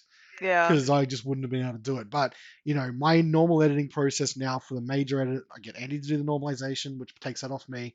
I get you to suggest music, so I don't have to do it. I just have to do it after. Takes me about 3 to 4 hours to do the main cut. And then it takes me a good 20 odd minutes to put the music in when you give me the recommendation, which is much more manageable Yeah. and cleaner. Yeah, if you hover, If you hover over them, Oh, unless Snow's on his phone. probably. If you hover over, I feel like you're doing this on purpose. How can you not? That's no way you could have messed that up. No way. No way you could have guessed that wrong. You know Raz is the bigger of the two. He's got a chonky face. Why you like this, Snow? Oh my god. Alright, we're gonna continue. keep going. It's going to be blue, walking up to Wodun. Wodun. That's going to be a 5 to hit. I believe Symbols that are will going. miss. That misses. They're Okay, They're Carnelian, intense. you're first of the players to act. You rolled the best with a 12. Seeing someone I still being feel defensive accosted about this by episode as well. Like, what appears please, to it be gets a, better. very Please believe me. I actually, listening on it now, I actually enjoying it more than I thought I would. Yeah. I was nervous about this because this was our first episode released. Everything's rough. There's definitely a heap of stuff I can be like, I could get this down to under an hour 15. Easy. There's a lot of stuff to cut here. In between, I would bring the music down because it's a little bit overpowering for sure. But the content of it and everything else, like some of the music, the early one was fine. I'm actually having a better reaction to it than I thought I would because I think we did pretty well. We nailed some of the things right out of the gate, like the feel of the podcast, the chemistry and interaction between the players, the dynamic between the GM and the players as well. I think we did really well with it. Just takes a few more episodes to solidify and come together. I think so. And I think episode 2, because there's a lot more like role playing and I think I prefer a lot more to this one, but the audio is not as bad as I remember. Yeah. Because there's been some podcasts that I started listening to just to gauge what a podcast was. And it sounds like they're in a cave. Where ours still sounds like you're definitely in a big room, but it's not as bad as I thought it was. Yeah, I certainly think Yeah. that the biggest complaint I've got with this episode so far is that the music's a little bit too loud in places. Yeah. Like, certainly I definitely am sitting here going, okay, I could cut that, I could make that shorter, I could take that ramble out. Those are all like major things to do, but at the same time, like it's just a sort of experience thing.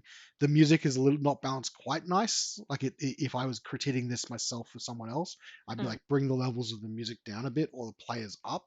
Yeah. So there's definitely some things that have improved immensely Oh, over absolutely. time. But it's not nearly as bad as I thought. No.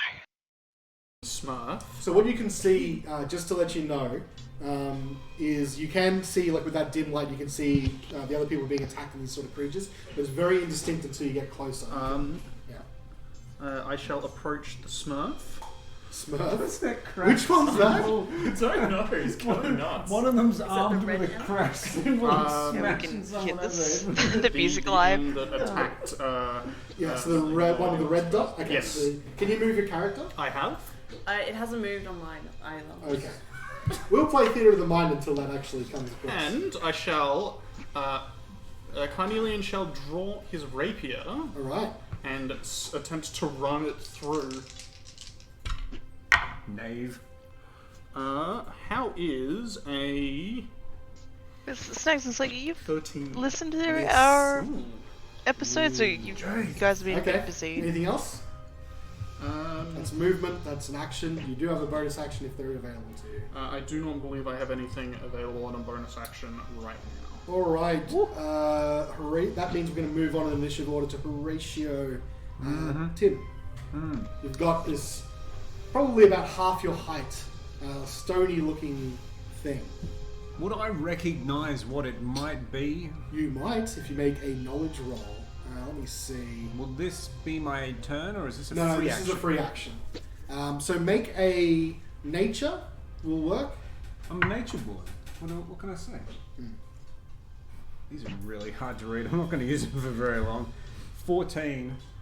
Okay. 14. You have heard somewhere along your travels coming here. You haven't. This is the first time you've seen one though. This is known as an ice crag.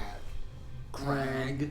Yeah, they're short little creatures that often sort of attack in packs, and they quite obviously use some weather to give them. They're immune to cold and cold affecting abilities, and as you can see, they're jabbing you with a little icicle. Little bastard. Okay. Right. Oh, I did. I just asked Snags and Slinky, your like, turn. if No, they've wait, also what? listened to this That was episode as your well. free But action. That was my did free you action. actually? Just No, it's a there. good question for you. Did you find this because I know it took you a bit to get into our show. Did you find this gonna risk not it for as biscuit. palatable Okay, compared to um, some other podcasts? So, I'm going to. Like our way, Um, our fighting is. You're SP, right? I am. Alright, I'm going to take. Yep, I'm going to take an attack of opportunity from Green M, Mm-hmm. and I'm Are you going gonna to walk? move. I'm going to run over to the SP. Now, on mine, Change taking ages. it's got what I can see. Is Yeah. that's You should see yeah? everyone. Yeah, I can. Yeah. Okay, that's fine. So, So you can only see you. It's for the benefit of people viewing. I've Yeah. got everyone's view. okay. You may not have seen me get hit. Yeah. So make a perception check real quick. Oh, Probably okay. before you move, yeah. Right. And also your speed was reduced. Did you fail your save? Nope, I No. passed with a 10 apparently. Perception, 14. Okay, that's enough. You heard someone cry out in pain. Okay. So you can make that movement if you're sort of deducing that someone's in trouble. Yeah, I'll head towards the sound of the cry. Alright, the ice crag next to you is going to lash out. Yeah, let him. Natural 1. Misses. It's his dice. The anticipation. I know. Oh, I've been Patient. rolling okay. It's just Such a that drama one. queen. Alrighty. Okay, so he swings out, I'm- misses, and you are able to get to near where I'm Jen's nothing if character not is. dramatic. Alright, I'll approach this strange, foreign-looking cat lady Nick's that really I've never wants to seen bite your before. kid. See that she's injured, and pull out of my robes a small pouch of, like a triage kit, first aid kit. Bits and pieces that I've collected and brought up with me, and I'm going to, as an action, use a healer's kit on her. I forgot that he had like So essentially that's a doctor's bag, and it's just turned that's into like now a pulses and bandolier. wrappings and Yeah. stuff. You're Yeah. quickly Yeah. bandaging up Are the we- wound. Just only Is this salves a though, nothing else. potentially Just the salve. healer for The your way- mission? I The don't way know. it's, Maybe we be? should talk about it if you would like be? to. This is when we're trying to teach It the is. Would rules you like as to well. describe what the difference is from? You've got a Yeah. healer's kit, which is a standard piece Okay. of adventuring. I kit. do. I've got it. Here we go. The lessons in learning on what a feature is. Yeah, which we did early on, and we don't really do anymore because it's just not interesting. But yeah, I do like, as you said, it sort of evolved into what it is today as well, which is Yeah. kind of fun. I think little tidbits about what it is, like the way I kind of describe what Animal Messenger is like very like it's quick to the point. It's not like, oh, you need to know every line from the book. Mm. Oi, where did you find that? Is it another one? Yes, How I don't did- know. I don't know where she got it from. I thought I got. Jeez. Sorry, it's just a matchstick. It's a lit matchstick. Oh no, it's a previously lit matchstick. It's not lit on. Yeah, we're looking at Snow's point here. I mean, D&D is a bit more mechanics based than a few other TTRPG systems, which some people like more those mechanic ones, and like that. But and we're not a full pure comedy podcast either. We were doing trying to do the dramatic storytelling at from the start, even though we have fun and I think are funny sometimes. We're We're hilarious. hilarious sometimes. It was definitely a different speed for some people. So I'm really glad you stuck around, Snow, and I hope more people give us at least a few episodes to sort of get into our groove, because like this is a first combat episode, and then I think it takes us a bit for another one to come up. So I think so, yeah. I had to like assure at least I think I'm just like wait 6 episodes. that's a long time to give to a podcast. It though. is, yeah, but I think like the chemistry in the second episode onwards is fine. Yeah, I think it's good Um, to try and like. I think most pods you can give about 3 episodes and get an idea of whether you're going to stay for longer. So hopefully people give us a bit of a chance. I think so. And Quest Fantastic, like I remember when first initially listening to them, I think I'm about halfway with them now, only because I literally just do not have the time to listen to podcasts. Like listening to them, I was like, man, this is really good. Like their comedy's just really on point, and there's like this frog. There's this guy that's a frog, and he speaks in haikus, and he's just really weird. He tries to get. I think it was him. He tries to give someone like a pap smear or something. It's like I think it was like in the first or second episode. I'm like, what is going on here? And it was like really inspiring that we could do something like that eventually as well. Yeah. But they all came from like other pre-existing podcasts, like Yeah, together. that probably helps. They really knew like how to do the format initially. Hmm. Where we were just like, we're Australians, listen to us. We were discovering things as we were going, for sure. Yeah. My character's starting with something Yeah, called a that's healer's kit, which allows me to, provide small amounts of healing. I also have a special character-specific feature called, wait for it, Healer. Whoa. No. So because of the I think healer this is why feat, Tim you went get human, so you get the healer feat. as an action, I can spend Think one so. use of a healer's kit to tend to a creature and restore 1d6 plus 4 HP to it, plus additional HP equal to the creature's maximum number of hit dice. Okay, so it's going to be, in that case, it'll be an extra 1 point. So you got one hit die? Yeah, Alright. every level, basically it's your level. Oh, it's alright, okay. So that's 1d6 plus 5. So worth mentioning, for healers' kits, they don't innately allow you to heal. Generally, they stabilize creatures that are dying or on the brink of death. That healer's feat is the only thing that can actually give healing. Yeah. Yes, but you cannot regain HP from this again until you finish a short or long rest. That's fair. But it's still Still pretty good. It is much better I think than that's nothing. actually. Yeah. I think It's that's also a rest. super underrated feat, I believe. At level 1, it's amazing. I don't think it's quite so underrated anymore. Okay. It has become rather popular. It's really Yeah. good for that more extra healing, especially early on. I think I got that. One of us got that rule wrong. I think it's a long rest only that you can get your healing back. Tim misspoke, and I didn't catch it in the first episode. Mistakes already. What was the mistake?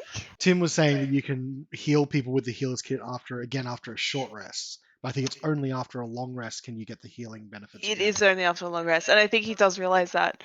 Mm. It was especially notable in the Sunblight Fortress, where we're like, Tim was really gunning for a long rest because he's like, I am. Spoilers.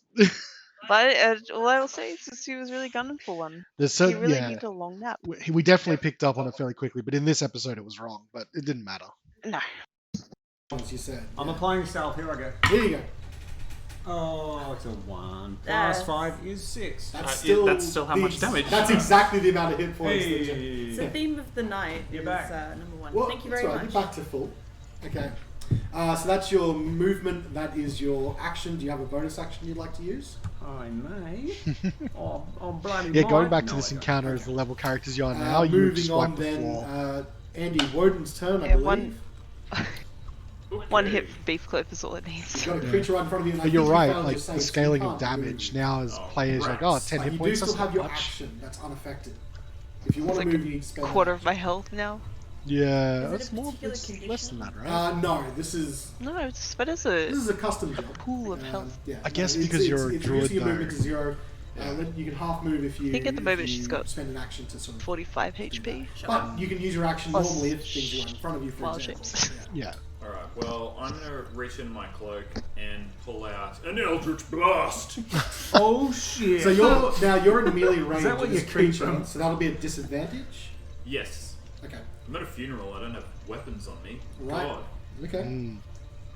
So disadvantage. That was a good you pickup say. from Wodun too. It's just like, why would I bring a hammer to a funeral? It's like he's already thinking about like Yeah. setting and everything. Yeah, it was quite good. Oh, that's an 8. 8 is not going to cut it. And so, all of you guys have some fantastic to hit so far, so that's good. Anything else you'd like to do? But you still have a bonus action available to you? I think after this first round of combat, I was like, oh god, no one's hitting anything. This is going to take 4 hours. These guys suck at hitting. If you've got something. I don't have something. Alright, that means it's going to be someone else's turn. Everyone roll a perception check.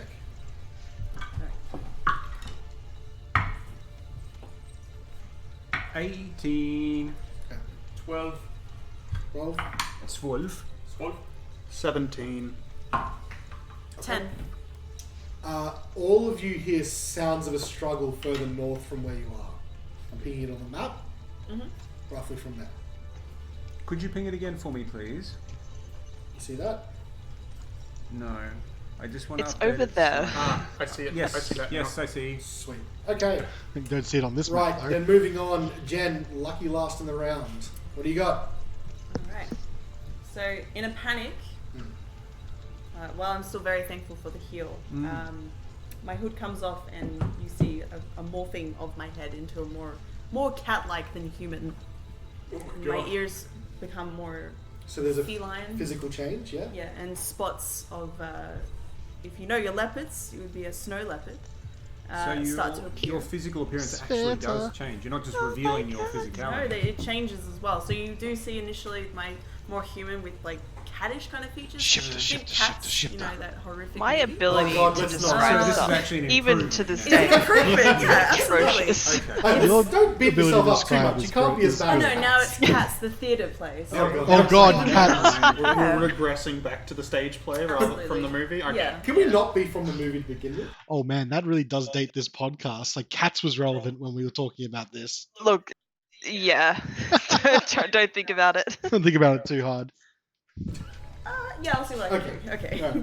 Right. So in doing so, I gain 3 temporary hit points. Gotta be probably important here, yeah? Am I considered incapacitated? No.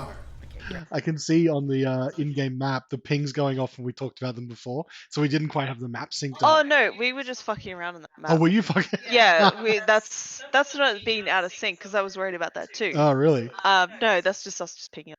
Ah, screwing around while I was trying Yeah. to focus on other things. And there was also a bad delay because Carnelian was trying to move and it didn't show up for us for like the longest time. Yeah. So I actually had to extend some parts because everything had frozen and it still Ah. didn't sync up. Mm. Yeah, don't worry about it. Yeah, well, this was because Tim was recording from his laptop, Yes. the whatever it was. We would get the audio file, and then you would try and do this sort of sync up as well as all the animation pieces. It just took too long. Yeah, I think he recorded up until episode 17. I think we've Did got he? footage of, and then I just told him, look, it's not gonna happen, man. So Probably in theory, if we really wanted to go back to them, we could just recreate the battle maps and then Yeah. listen to it and then just sort of make movements and do that. But that would be a pain. yeah. That's only if you're like on zero, like you're unconscious or something like that. So what that does is I gain advantage on wisdom checks Yep. as per my shifting ability, Mhm. and I. Do Is love that that all wisdom extra checks or just whiz. perception? So while shifted, you have advantage on wisdom checks, and no creature within 30 feet of you can make an attack roll with advantage against Oh, I me forgot unless that. I'm incapacitated. Okay, I nice. haven't shifted for a Nice. while. Yeah, That I is forgot my that was a bonus feature of action it. taken up. That's So really good. Someone who clutch. has a bonus action. I should finally. use some more. Druids. It would help And what I'll during do is wild shapes as well. Yeah, because it carries across, doesn't it? Yeah. free drop the wood I'm holding. Were you not holding like a staff or something, or just Just a bunch of wood. just a yeah? You can drop that for free. Oh, No! God, you- We need that! Keep it warm. I've still got my staff in my So back, but I'm distressed. not sure if I have the movement to. So as part of a move or any kind of action, you can use an interact action, which is which you can use at least once for free. So you can draw something within. I guess that's also why we don't Well, really take talk out my about this quarter kind of stuff which is always too with much me. in later Yep. ones because, like, And just I listen to will the roll first to hit. episode Okay. or on read the the guy that dangle. hit me. Okay. Yeah, and it sort of extends the combat on. more than it needs to as well. Yeah. So in later episodes when we're 19 is a explaining definite absolutely hit. First everything. hit of the encounter and of the campaign from the players. Oh, it's me. I am. That's upsetting. We are at the end of round one. Using B dice. That's what I was saying. I was like, oh, we're at the end of round one and one of the players have hit these things.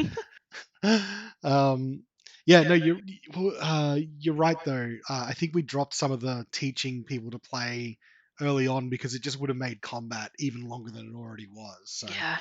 we're much tighter in the combat these days, which I'm thankful for. Yeah, and plus we want to try and do 2 episodes before 10 p.m. at night so the guys can get home on time. Yeah, that's a bit of a behind the scenes in our production schedule. We're I trying- mean, what? It's No, crazy. I've- They know if that we you- record on a Wednesday. if you go and listen to the Underdark episodes, we do sometimes talk about our production schedule. So yeah, we nowadays try and do 2 episodes and then wait a fortnight and 2 episodes. We know some people who do 6 months worth of content all at once, and then we're going to try and do that too. So in our Demolish Cavern, so you know, it's going to be fun. Yeah, I mean it's a good idea, but also like you get a bit detached from the episodes Yeah, too far in the future. But it's either here nor there. you just got to listen to it again as they come out. Mhm. More listens. Ah, Leave a like on this video and listen. like and subscribe. Smash that bell button. Ting! Yeah. And go smash the like buttons on the original videos as well. We'll have in the description. Put a 5-star review out there. Go onto the podcast. Okay, we should stop shouting. All right, back to the episode. Suckle my knuckle. What's up, Gohan? Gohan. Holy fuckles, it's Knuckles. It's Knuckles. I was wondering if you were going with that. Welcome, DJ Salty Sloth, to the stream. You are coming in midway through our re-listen of episode 1 of Reflex Save, if that's what you coming into. Swoop. Swoop. We're doing a DVD commentary over our first episode. So I don't know if you listen to the pod, but that's what we're doing. But you should if you don't. should. Yeah, we'll put links before we end out today. But yeah, keep going. Yeah. But then I didn't use my B dice, so that's 3. I don't know where this be. Oh no, it's 1. Sorry, it was 1. You have a lot of weird Sorry. dice. I was looking at the wrong thing. Okay. I have too many dice. So you give him a good smacking, and he he sort of like just Jeez, jumps, all right. just stumbles backwards slightly, but then he sort of growls and inches forward. Been with hanging his around for a while. All right, top of round 2. Fair enough. We got that red guy again. He's now being surrounded, which he's not Thanks, no. particularly happy with. He's going to lash out. I'm going to go... there's 2 targets he's got. He's either got Carnelian or Jan's character. I still couldn't say your character's name in this in the combat because we haven't revealed it. So I'm always like, it's Carnelian and Jern's character. SP. SP, what does it mean? Svieta. Svieta? Let's go and see Carnelian. Swing out at you. Stab with the icicle. 19 on the die. I think that's going to beat your AC. That will hit, yes. Yeah. He's so That'd be unamused. Let the rip- Yes, Max you hit. damage again, 6 points of damage. Oh man, I was rolling Calm rocks down. this episode. God. Still gets me, the rolling rocks. It still yeah, sounds I'm like a rolling negative. rocks with this one. Whoever You've got the Carnelian most official captors. dice, Snow, Fantastic so job. far. And the I nicest beg to smelling differ. dice It's too. my set, but All right. We gotta do, like, that some means it's going reflex to be save Green's dice turn. He's with someone. suddenly without a target. I'm going to get him to Sorry, roll a what'd you perception say? check because the fog. We're gonna have to do a reflex save dice with someone. That'd be cool, like a black and yellow. I would One. love to. Yeah. Like even like a sharp edge dice. Sharp edge, like get a mold that's sort of like a bit more like have the edges, all the faces be like that kind of the road sign thing.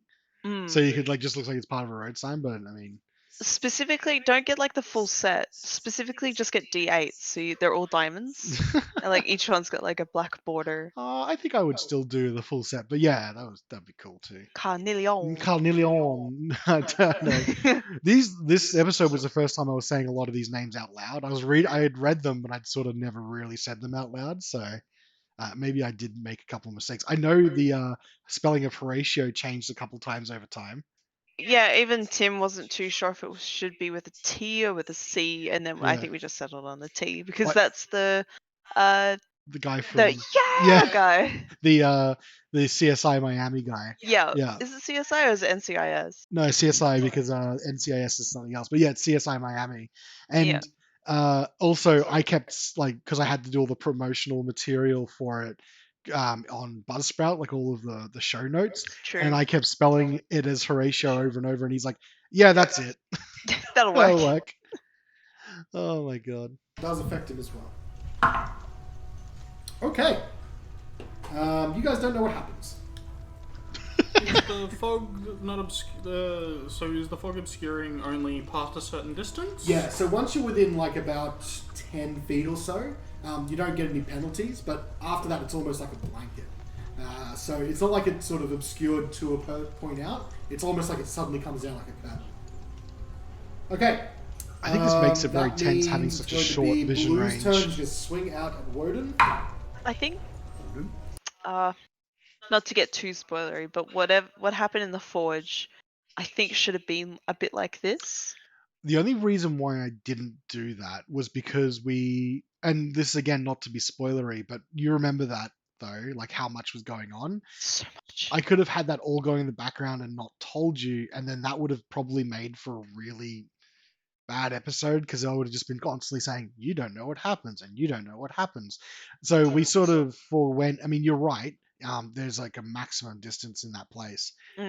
But for I think sometimes with a podcast, you make sacrifices to mechanical things for the sake of telling a better story. So quite a few times, I've made a decision to change a mechanic or change how something happens just to make sure the story flows better for a podcast. And I've said it in the Underdark episodes before. If I was doing it in a home campaign, I would probably do it slightly differently because you've got more time and you don't have an audience you need to sort of play to. But when you've got an audience, you just can't be keeping them in the dark just because you want to keep all the players in the dark. Yeah, There's definitely a balance there. there's definitely a lot of sacrifices for this campaign. Sacrifice is Sacrifice the is a bit wrong of a word. strong term. Yeah. Concessions to being a show format. Yes. Yeah, like you just got to make decisions that'll tell a better story, because at the end of the day, and we said this from the very very start, we always wanted to make a show. We always had to acknowledge that this is a show that we're telling a story and it's for an audience. It's not a home game. So the way we approached it was always different from our home games. And I think that, and just not to, I'm not going to name any podcast in specific, but there are a few podcasts out there that you can tell from the onset they haven't gone in with that mindset, and so it's basically a home game that they've recorded and put out on there, and there's just a lot of chaff and there's a lot of stuff. And again, I'm not saying that I am the best at the podcast game, otherwise I'd probably have more people listening to us.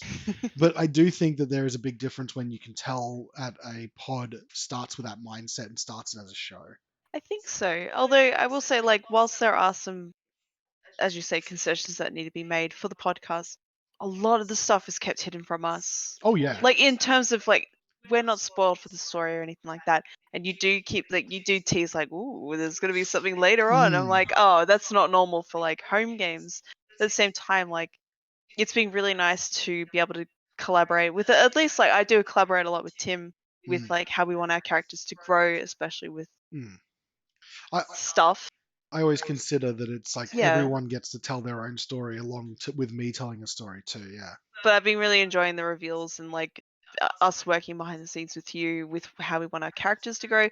But like nothing's really planned for specific episodes; they just happen. No, I like that. It's right. There's no like, besides the one or two like flashbacks or speeches, like Horacio speeches. There's nothing really like planned for the episodes. There are sometimes, as you said, flashback speeches which I write out beforehand. I sort of know roughly what episode they come up. There's one really late in that I had the speech for in the flashback for so long. I won't say who it's for, but it was like always looking to them like, are we doing this now? Are we doing this now? So that can be a bit on the edge. But yeah, in general, all of this is improv. Yeah. With the exception of obviously I read out box text and I've got some stuff from the book.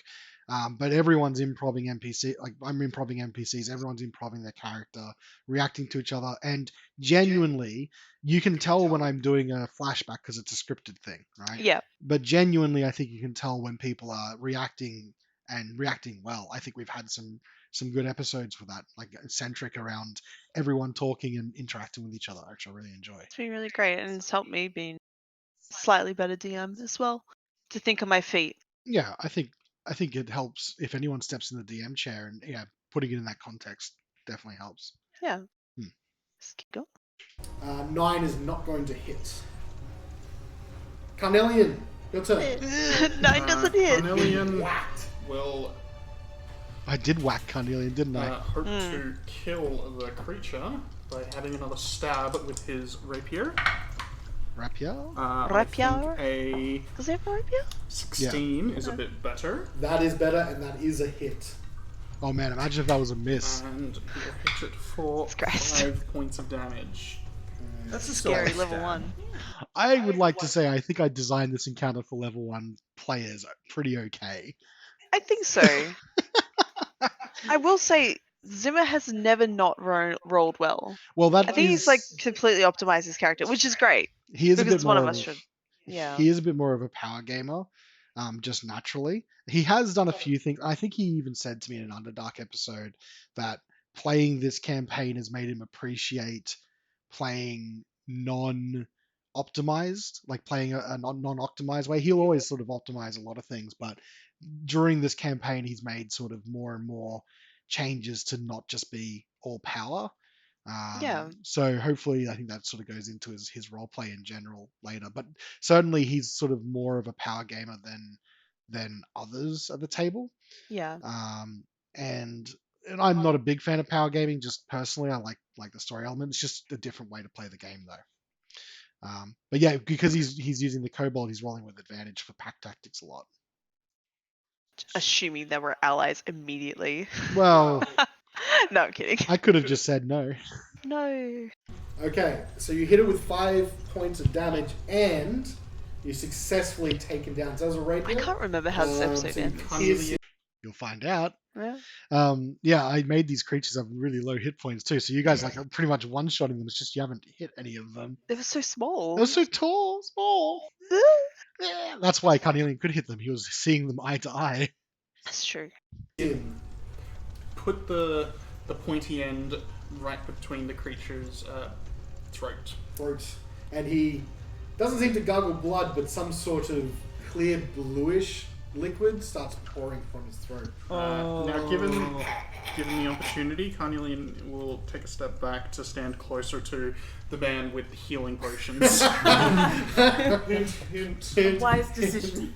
Okay, Horatio, it is your turn. It is, and seeing this Sure is, injured no. person approach me, No worry. I'm going to give him a little heal there.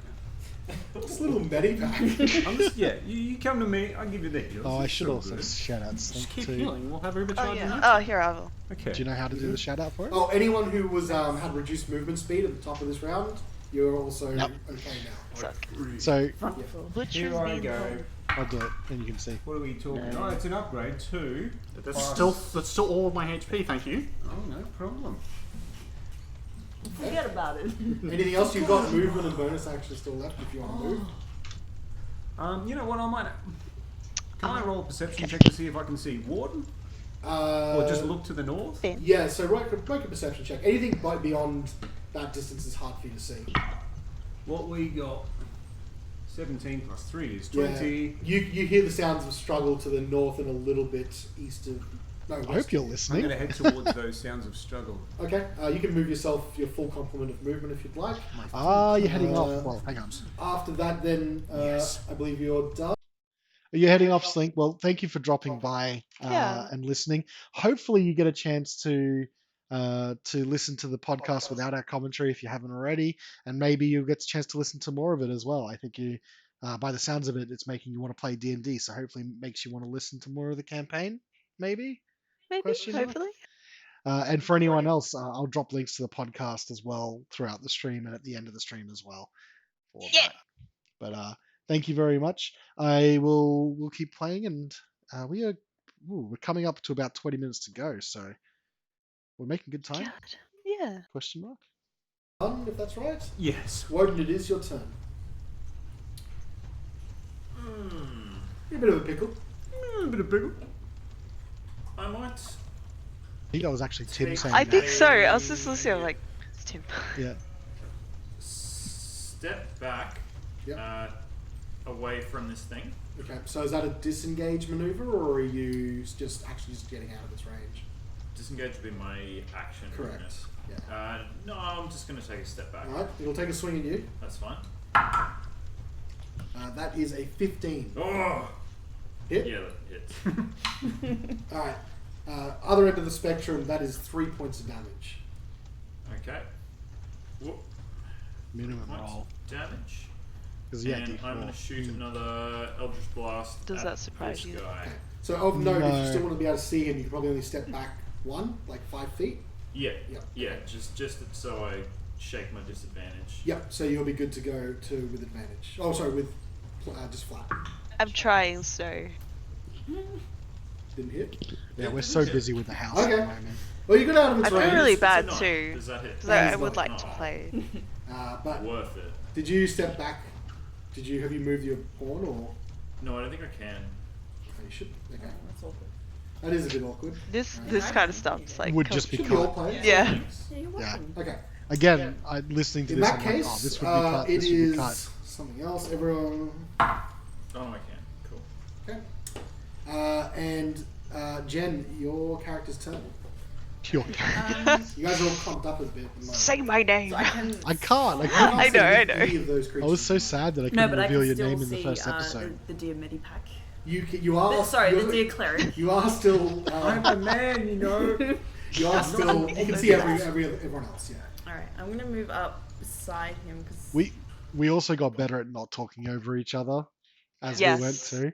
Yeah. Which I know I'm bad with, but I'm usually reading something and trying to keep things moving at the same time. But I think we get better later on about not doing that. There was a time where I think we had, because of like, I think there was a COVID break that we had, and The first like recording there was a back. huge gap in recording, and then I think we just forgot. Maybe it was like episode 20 or something, and we just kept talking over each other, and we're like, okay, guys, we had to like stop. We're like, get into podcast mode. I think. But initially at the start, we were all just over. Yeah, I'm It was trying a to. bit Wild West. Well, I mean, there was a one where we had a big break. Oh, wasn't it post the Christmas stuff? Well, when did Andy get COVID? Oh no, not Andy. Tim got COVID. Yeah. Because Tim and his girlfriend got COVID around like July or something. Mm, And then Zimma got COVID. there was a big stretch where we couldn't record for a long period of time. Yeah. And we had something like And 8. Andy's girlfriend got COVID. But Andy didn't get Andy didn't COVID. get COVID. But we had like 10 episodes up. Like we were really far ahead, and then it just dwindled. And I think we then put out some more recording around Penny's campaign because of that. Yeah. That was like, okay, well, we can't record with anyone because everyone's a biohazard. Yeah. So hit up Penny, got her Because we module. we recorded that Mm. way before that. It was a while ago. And then we were like, oh, we had no time to do the edit on it. And then that came up when it was like, oh, everyone's sick and we need some extra time. And then we put Penny's campaign in. I think that's when it was, which we could probably check. I think we were saving her campaign to be released in October, like as a October release. Mm, And it was just like, nope, we're just gonna release it now. So it kind of worked. which would have been August of 2022. That feels like it's too late. Well, No. That is. Yeah, because we had a Christmas episode. we did have a Christmas episode. I think it was post-Christmas, eh? I think it was around January 2022. So yeah. Yeah. I think it was around episode 18, 19, 20, yeah, something like that. Yeah, the whole reason why I don't want to be the GM is the whole reason why I'm tearing down my house is because I don't want anyone. I'm just that socially awkward. I'd rather tear down a house. No, seriously. So if I was a way more organized person, I would. We got a lot going on right now. Is a problem. Maybe once we've torn the house down and we're not recording anything because. Oh, actually, yeah. Then my life will just be empty. So. I didn't say that. We're going to be doing other stuff too. no, Oh I'm my just saying, God. like, all my like art commissions will be on like whatever's on my calendar on Twitter, and that's it. I've got And a like commission for you. minimal stuff for the podcast. Hmm. Because I usually smash those out in a couple of hours anyway. They're extremely low effort comparatively to everything else. Not to say I don't put love and attention in. But yeah, it's gonna be really quiet once quiet in quotations. So maybe when the house is down, because we'll still have internet and stuff. Yeah. So don't tease my heart. Oh. No. There's safety in numbers. Mm-hmm. Leaving Carnelian by himself. I'm so Excellent. sorry. Come follow me. Roll a perception check. I will. I will do that with advantage. Mm-hmm. Safety in numbers leaves Carnelian. Safety in big numbers with the big people. Well, thank Yes, God for tall advantage. people. What is that? Oh, it actually That looks did like a something good die. That's very nice. That is a 24. All right, you definitely hear the sounds More of struggle pinging. coming from. Who is that? I guess we had the on that, names which is out. to the north and a Yeah. little bit east of you. I'm just going to move up slightly because I still have a bit of movement speed. I think sure that is do? me pinging though, because I think I set myself as red. All right, so you can see that creature there, off to your east or to the left of you. And you still hear Hi, sounds of struggle Hotash. here as well. Don't yell Hey. anything too I don't know if you inappropriate. can see anything in the distance. Well, Can't see yeah, anything you know who either. has the van hammer. So, I've Maple. got the But I can banhammer. hear. She's I a will mod. help, just so I know that this threat's taken care of. sure. I will cast and light a bonfire underneath Ooh. this creature. Okay. So Classic. if he can make. Oh yeah, you don't use Dexterity that saving as throw. much these days. Light 'em up. I haven't. So suddenly, I guess. Well, everything's been so hearing dangerous beneath that the I've had creature's to feet, use heat yeah. metal Yeah. and like big boy spells. Yeah, especially once you get more levels, you stop using That's a 5. cantrips as That's much. probably going to Also, be a you're fail using against your shillelagh. spell save DC. Yes. It is. All right. Isn't that exciting? But it is good to Light force 'em me to up. make a save if you think. Roll down. The thing is, it's a dex Oh, save, no. and a lot of creatures have good It's dexes. another Everyone one. and their mum has good Yes. How are you Enough doing of this? Does bonfire have any additional effects we should I like be that aware one. of? Yeah. So, any That creature in the Carnelian bonfire think space when he pose. casts a spell must succeed on a dex saving throw or take 1d8 fire damage. A creature must also make the saving throw when it moves into the bonfire space for the first time on a turn or ends its turn round. Okay. Oh, my I reading. will say If that it's wearing Average. anything flammable, they're not wearing much. And it Oh. dispels fog? What? I will also say though that the creature seems to take more damage from your bonfire. So it takes Hey. 2 damage instead of 1. It seems to be vulnerable Yay. to fire. fantastic. Okay, as it goes. Guttural screams as it's lit on fire. Scared She Svieta. didn't make that noise though. Top of round 3, all of you once again feel the fog no dicks rushing in the chat, forward please, from Hayden. to the north of you. Everyone roll a dexterity saving throw. Come on, fog. Come on, fog. Oh, rats! You are not doing so well with rolling. I even tonight. switched dice. Ah, the start of Okay, Andy's let's go around the rolling. table. Tim, 21. that's pass. 3. Andy failed. Jen? Nat 20! That 20 passed. Hey. Yay! 4 failed. Okay, so 2 passed, 2 failed. So once again, those who passed, Really you can hit act spare in normally, Tim's you get no voice. effect. Or- Those that failed, your movement becomes 0. You can spend your action. The fortunate thing is what I was basing this creature off, which we'll get to the end. We'll do some post thing. Technically, I could have added damage to it as well, but I was like, I don't want to do that because it's a level 1 fight, and I'm not intending to make it too hard. I just want to give it an environmental factor, Yeah. which is what I did this whole thing on. So it's just really funny that it's just like the amount of pass fails. It's like it's making it hard for you, sure, but it's like not at least doing damage, which could be real bad. But I feel like monsters are lacking some of those like ways to affect a battle that's purely to make life more difficult rather than just piling damage on. They like should always design monsters have stuff like that. Yeah. No worries, Snow. Thank you for dropping by as always. And if you drop in before we end up on the stream, then I'll be glad to see you out. But we'll probably do a bit of wrap up after the episode ends and talk a little bit. And I think that'll be the stream this time because we're doing this sort of thing special. So Although if you're streaming today, Snow, are you streaming today?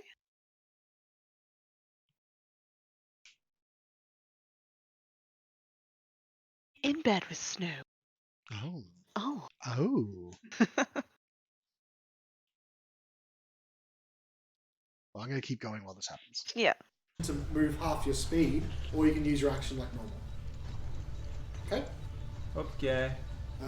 That creature is dead. That creature rolls a perception check. Unnecessary commentary. Okay. Yeah, this would definitely. I reckon I could get this under an hour 15. Easy. Okay, so can you see that creature there? What time? The green. Yeah. Coming out of the fog just behind you to the south, a creature comes, looks like he's Tim's losing in the background. sniffing the air. Yeah. Can't handle it. Alright, but that is he sees all of you and he rushes forward to Carnelian, but can't take any other further actions as that was a double movement. Okay, No Blue try. is going to step forward to Jen's character. Gonna stab. Don't stab! That's a 20. Oh my god, I hit again. Not a natural 20. I would announce it was a nat 20. Yeah, there would be more glee in A his little voice. bit more. 5 points of damage. Okay. Oh, Well, goodbye, temporary hit points. Oh, Callan, you why had do you to- do all that in our suffering? Yeah. Well, because I'm the GM. I'm your wife. That you can't use that. Okay, fine. But Callan, I'm your wife. You can use that. That makes sense so uncertain. Carnelian, it's Zimma, it's Carnelian's turn. Did the small blue man actually make it into melee with me? The green one did, yes. Can Okay. you still see it on the So- screen? You might need to. Oh yeah, sorry. There was a bit of a delay, and it looked like it. Damn. Well, one day, maybe a Saturday night, like my Saturday night, whenever your stream Saturday, I've got to be in that stream. I'm going to be live and not in bed and on my phone, so I can actually talk properly. But I hope it's a good stream though, and I hope you have a good shower. Thanks for joining us, Snow. Yeah. What are you doing, Raz? He's being a Raz. It was 10 feet away, but now it's like He was, and then he moved up with his double move. So he's in melee range, but he hasn't attacked. See no point in moving as much as I would like to. I will go for Yep. thrust. I don't think a 10 is going to hit though. 10 is a miss. Come on, guys. I feel like a coach. Get out there. Hit. Roll higher. Nothing else you'd like to do? I can't. All right. Horatio. Oh, I it's can't. Horatio's turn. I mean, I would have liked to have killed it, but I can't. Yeah. I'm sorry. I'm not really sorry. What you got? No, you're not. Well, it's always good to end the night in good company as well with you, Snow. So thank you very much for joining. Okay, why not? I'm gonna say This will make the YouTube video kind of weird, because I'll be able to see the scrolling. And a large bell will be summoned above the one to the south. Okay, this one here. So could he please make a wisdom save? Okay. And Oh, I will the cast ding-a-ling. Calling Dead on him. So Fails okay, that save. so What did I roll? the evolution of Horatio's Toll of the Dead has gone from a bell appearing above someone to a disco ball Yep. in episode 4 or 5 to like him just ring-a-ding-dinging a bell, To him mispronouncing his god's name, and and it's just gone fucking. It's almost as if like Horatio has like onset dementia or something. It's just like, what is happening in the world? I think he might have onset dementia given how he misnames everyone. He does. And just misconstruing the fact that Carnelian is in fact a kobold and not a young dragonborn. Or just, not some weird creature that This child. this child, yeah. If he was a child, he'd have a Cockney accent. Yeah, it's true. Roll. Got it. That's going to be, I think, a 3. Yeah, that fails. But he hasn't taken damage, has he? No, not this one. So it'll be a 1d8. 1d8.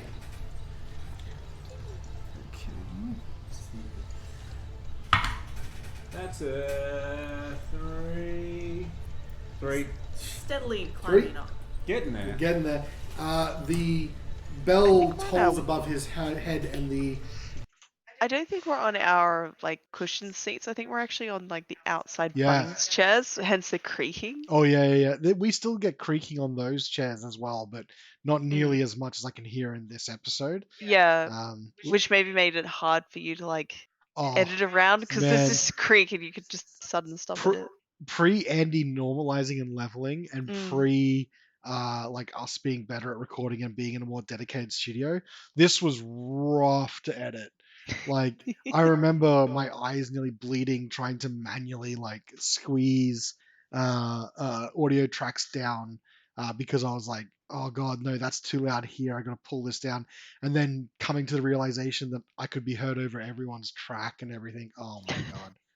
Even when you're quiet, it's still so loud. Yeah. Jeez.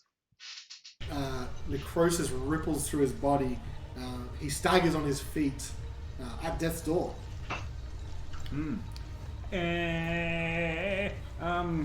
Anything else? Does S2 is SP within visual range of me? Yes. Okay, look. Can I have a quick look at her? Does she look like she's been injured again? Yeah. We don't even know each other. He's so judgy.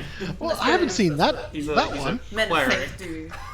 Sweater is very rarely It's his frustrated. It's just my thing. Oh man, I Man like of the that. cloth. What else are you I'm a man of the expecting? cloth. I don't know what I expected.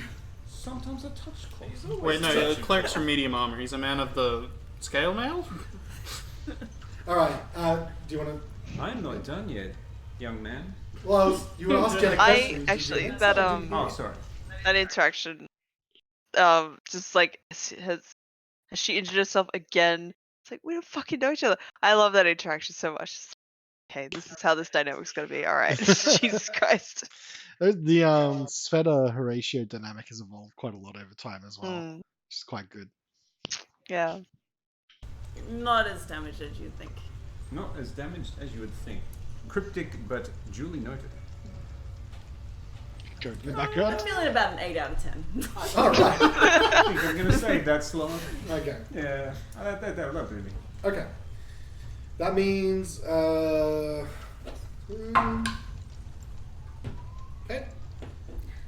In the background of this, in the background of this, so what's actually happening, just to lift the curtain, there are a number of creatures also in the fog that you guys can't see. There are like accosting civilians. Yeah. So that's what's happening in the back. Oh, and also the other creature that's causing the fog and all that kind of stuff too. So I'm sort of rolling for that as well. And it sort of makes me go, oh, what's going on in the background, guys? Finish up on your stuff so you can try and investigate it. We're trying our best, I know. but our weapons weren't cooperating. Your dice weren't cooperating. And Jen, it's your character's turn. Me? Yeah. Unbelievable. I might move that bonfire. Just scooch forward. All right. Dexterity saving See what throw. happens, yeah. I think that's a pass.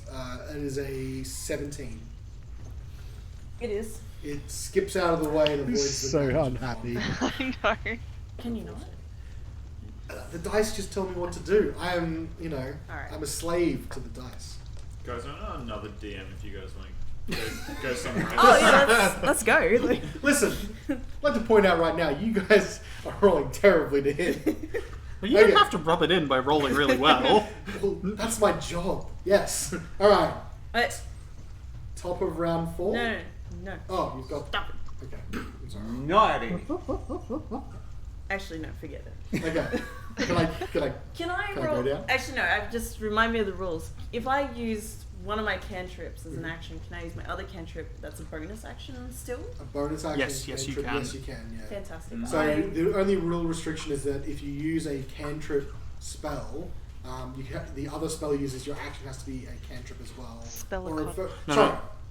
And Correction. nostalgia. If you use a bonus action spell that's higher than a cantrip, your Oh, action because has we to be made a cantrip. mistake. Technically, we made a mistake here If you Oh, too, cast but a it's spell, very, then the only very other spells technical. you can cast in your turn must be They- Yeah. Yeah, if they're Talking about cantrips that are bonus actions and spells that are actions, we technically get this wrong here, and probably going forward, Dave, who's a friend of mine and listens off and on, was mentioning that we made a mistake with it, and I'm just like, it's so minutely technical that it doesn't matter in most cases. Yeah, and all I did was just set up the next action, which I get it, but either way, I wasn't able to use bonus action in the next. Mm. It's a whatever. It's fine. We get things better there, but yeah, Yeah. it's so sometimes you have to sort of bend rules a bit because they don't make a whole heap of sense. Fantastic. yeah. I would like to cast as a bonus action, Shillelagh. Shillelagh. Shillelagh. Alright, what are you casting that on? I am going to imbue my quarterstaff. And it lights up green Okay. with this magical Irish power. Bloody Wodun destroying my quarterstaff. You got Oh, a nice spoilers? stick there. No, you can go the people bat need to some know. rocks at some Englishmen. Do they? I am, and then I'll herd those sheep that are bowering in the background. Yeah. In advance, I apologise to everyone from the UK. Alright, Shillelagh cast, And I'm bonfire done. moved, and you're done. This is the top of round 4. Did I go that last round? Didn't you miss with your Eldritch Blast? Surely I No, that was the round before. Yeah, Yeah. I don't think you It's will. always He- missing. After Horatio? No. Well, then it's your turn. Well, that's it. We can go find That's this new it. DM. I've been so impactful, and I understand why you want me out of the game. But Yeah, that Eldritch Blast is too strong. yes, Which one? that. Oh goodness. Yeah, Eldritch Blast. Okay. 14? 14 Yep. to hit which one? North or south of you? They're different. Yes. Blue or green? Blue or green? The easier one. Green. The easier one. One of them looks like it's taken damage, but wait, should they Both of them have. You hit the green one. Yes. Hey, 14 is a hit. I did it. I did it, everyone. Now did. you're blasting. Alright, see you later. 10. Then I just stand blasted. No? Okay. Danny DeVito, yeah. What is that? Sing for Zimmer just said it, Danny DeVito. So I just started blasting. Oh yeah. I use the swear word for the Oh, evening. right. I think that's going to be a common occurrence. That's a big 4. 4 points of damage. Okay.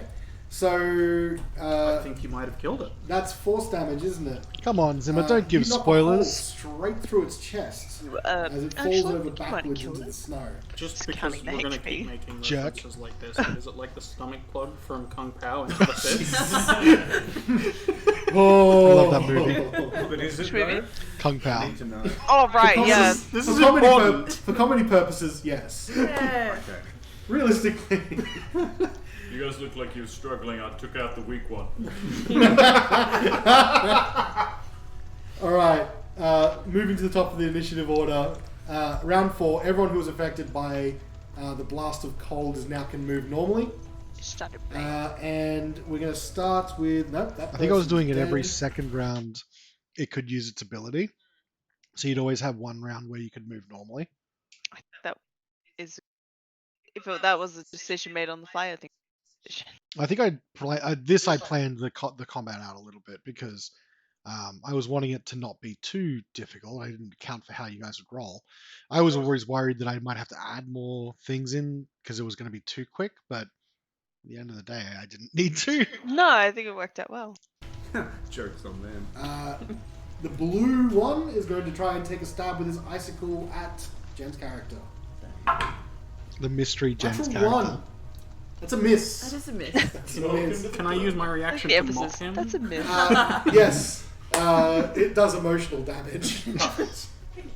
Alright. Emotional damage. Carnelian, it is your actual turn now. You can Alright. actually mock him to Do death it. if you wish to. Carnelian does not actually have As a vicious bard, it's mockery your as a ju- cantrip. What?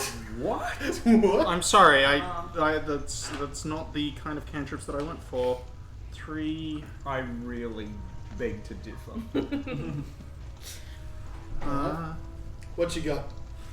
Well, Carnelian does not see any more right now, so he will move to engage the one that he can see. Yep. I'm pulling out his rapier. He gonna stab I'm going for a stab. That is you north. We really do get better at kind of describing 18. stuff, although it does get a bit sloppy sometimes. You but know. for the most part. Yeah, that's a hit. 18 is definitely a hit. I think we I do dealt get better 9 in points of general. damage. Ooh, big damage coming that's through. nice. And that does kill him. It's Do you unusual, it's nice. stab the It's same way? different. Go for like through the ear this time. Oh, now that's unusual. Catch it in the flank and just. Just piercing different Captain parts of Jim his going chest. on Catch me in there? the That's flank. unusual. Alright, well, he's Equality. done for. I mean, there's a lot of ways to lethally poke someone. I'm sure I'll get through most of them by the time we're done. jeez. Many holes. This starts Okay, the let's- trend of So Carnelian many getting a lot of holes. fast hits. Let's go tell that one. Horacio, it's your turn. Stat wise, I think he does still have the highest body count, only because he's got he does have the most AoE spells as well, so he just like Later. Early on, he was doing all the work with his rapier, though. stabbing people in the butt. That's what happens when you have pack tactics, though. Yeah. People are involved in this fight. No, it's actually, a very small rapier. Can I just listen again? Are there Yeah. still sounds of struggle? Roll a perception check. Oh, I'm perceptive. Oh, so hard to read. 15. 15. Once Why again, did you you hear choose dice sounds that of were hard to struggle read? from here. You know what? No. I'm pretty brave, so you know. We also get better at describing, thanks to your help, like not just, oh, it's here. No, it's north of you, northwest, northeast, 30 yards or 30 feet in the... 30 yards! 30 yards, 30 feet. Yeah. Towards the big tree. We get better at that. Sorry. I know. He's on my foot. Have they been fed? I did not think clerics knew Kung Fu. Well, I know Kung Fu. It's uploaded. We're at level 1, you can't cross-class into monk yet. He might have taken Tavern Brawler. Too It's late. true. It's Oh, uploaded. looks like you. Alright. Okay. I'm gonna, that's up. Once Approach. Horacio reaches level Uh, 12, it's like, oh, one I'm point gonna in go, luck. can I see anything yet? Should What remind I'm you of trying to do Further is, north from where is you I'm are. trying to approach until I can see something, then stop. Yeah. That's what I'm trying to do. You don't see anything, but you feel. Yeah, now you should see. Yeah. You see a bloodied townsfolk. That looks like they are struggling Okay. with another one of the creatures. Yeah, without a second thought, I immediately treat them. Okay. You know the deal. All right. I'm gonna give him a salve. A salve. Boom! 6 become plus such a 5 common- is 11 points of healing. Bitch. That needs to be on a shirt. Most Give it a aggressive sound. What I really like Hey, I'm is that not the most healing done was on an NPC. I mean, the NPC's probably taken more damage than any of us took. They sounded pretty messed up. They're pretty messed so I up. saved my best salve for last. So how many charges have you used? There's 10 charges to a kit, I think. Is That's, that right? I think 3. Oh, So you you're use just not 3 going out to of heal 10, after yeah? now? Yes. Okay. You need to recharge a healer's kit then. Like buy Yeah. a new one if you run out of charges. We would Okay. cut that out. Very gratefully, the woman that was being accosted thanks you as she. And I think tries the way to you disengage and step describe back. stuff too is in earlier episodes anyway, and it's not necessarily a bad thing, but you do tend to like say something with and then just show, and it kind of like goes downwards. Getting Whereas I better. think in not like later episodes, but at least like I think episode 4 onwards, you do get quite confident and just like keep the sentence level, not really like trailing them off. I think I've certainly gotten more confident at speaking in this context. Yeah, I'd agree with that. I haven't noticed it here, but only because I'm not listening for that kind of thing. I'm listening for other editing stuff that I would normally do. Yeah. But it's probably a good pickup that I often then just go down like this. Yeah, I'm always picking up like people's speech pattern. It's interesting. I think I have gotten better at finishing a sentence stronger for sure. And you have gotten better as well at the roleplay elements of it too. I think everyone's grown quite a bit actually since this episode. It's really showing how rough around the edges we were to start with. It actually makes me really like not disappointed when we don't get to roleplay, but I really do enjoy role-playing more since we started doing this. I used to hate it. I'm just like, ugh, I don't want to pretend to be something. It's like, no, I want to get like fully into this. Let's go. And there is that transition point where you start getting into that a bit more. Yeah, it's just fun. And knowing that everyone else is also going to do like a weird and silly voice is also really nice too. Yeah, it is. Because you don't feel like a sore thumb when you do it. Yeah, it's being around people that you can encourage you. No, what closet moved himself up scene. there. Yeah. Okay. Oh, let's- Miss Goose. Wrong save, my bad. Nope. Hey, You were there. I moved the person down to the I enclave was, just I was there. there. No, that's you were here. I moved this person down one. Huh? Oh, you do the moving. This would be cut. Absolutely, this would be cut. This gives you a bit of an insight, So actually. any bonus? There's a lot of stuff that was cut in this episode still, well, quite a bit anyway.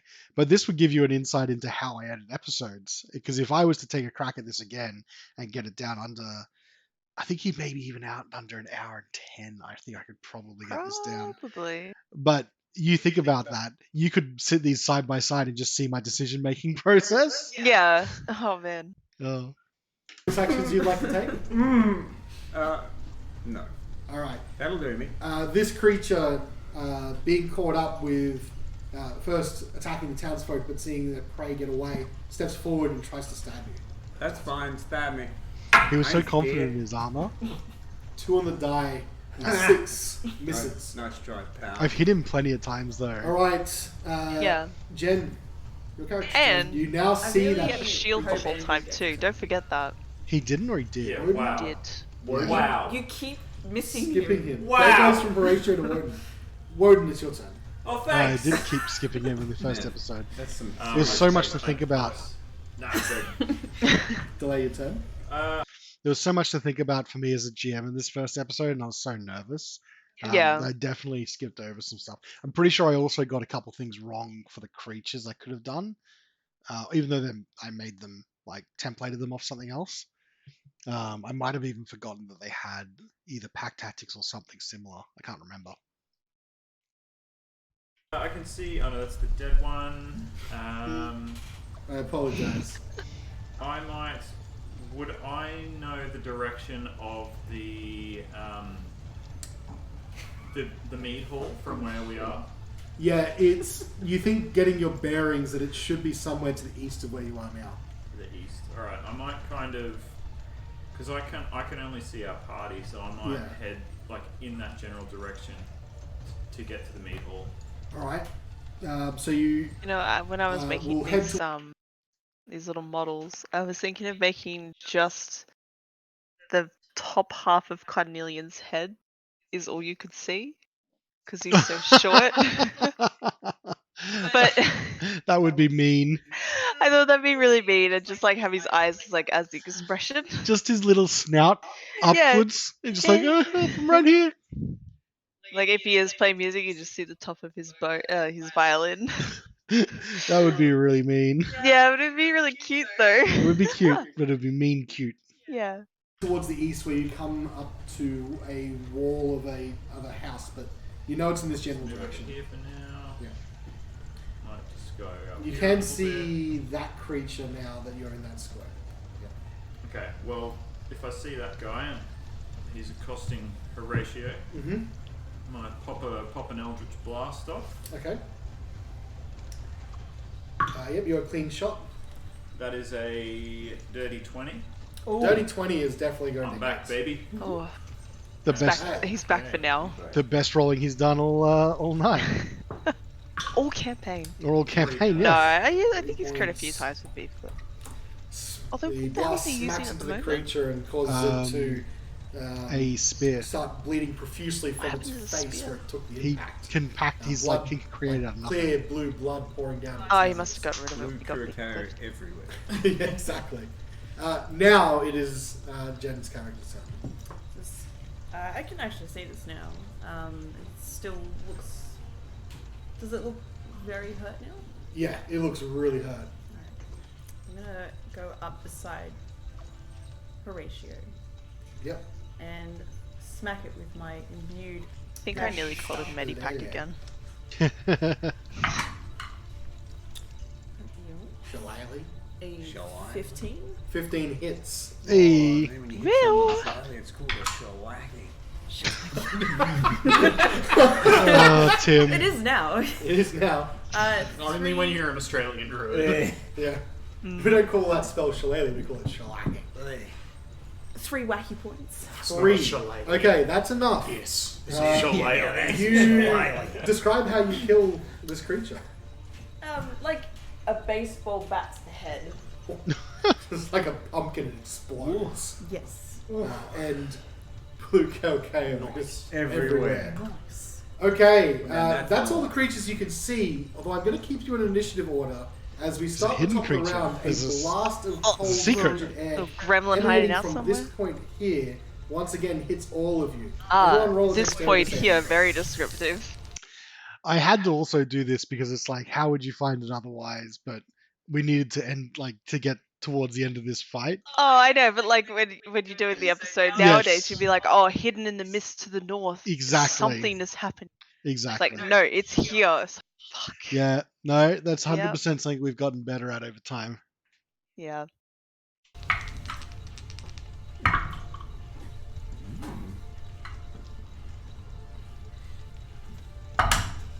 Why did I use that dice? It's the heavy boy.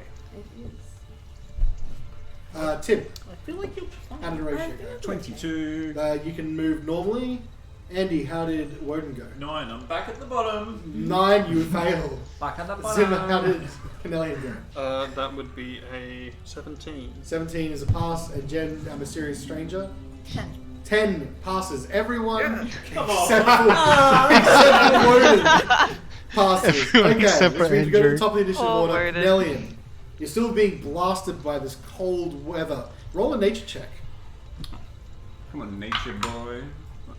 Why do you think why am I the nature boy? Because you're the one rolling a nature check. Okay, fair. That is a 15. 15. This is unnatural. Whatever's happening is not being caused by natural circumstance. Thank you for this information. Carnelian will step up. Oh, did I move? I must have moved a token. Oh no, Carnelian's moving. Yeah. You can hear me tapping away, typing. Alright, stop right there. Yep. Roll me a perception check. You got your soft keyboard. Yeah, now I do. Even this though was on the How laptop is- keyboard. A 22. That is Actually, enough. yeah. So you're struggling forward through the cold, blistering fog as it rolls around you. You step forward through the snow drifts that make your feet heavy, and just in front of you, almost invisible, you see what looks like maybe a shard of ice hanging in the air. Is it like hovering? Yes. Put it on the map for you now. Shard.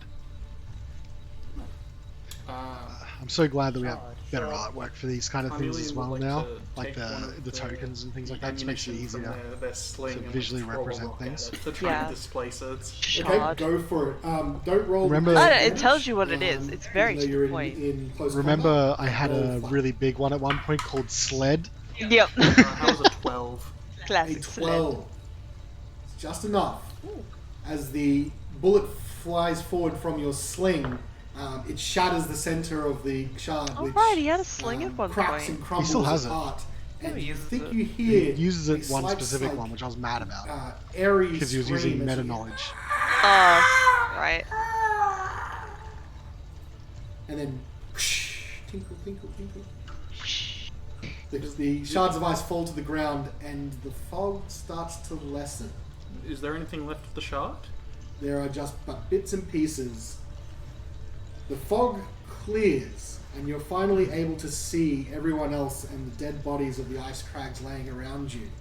Congratulations on surviving your first combat, Yeah. and we will see you all next week. Bye. I bet it Thanks just for ends watching. too. Yeah. This week, Listening. all of those things. Classic outro music. Yeah. We're gonna listen right through, get the last bit.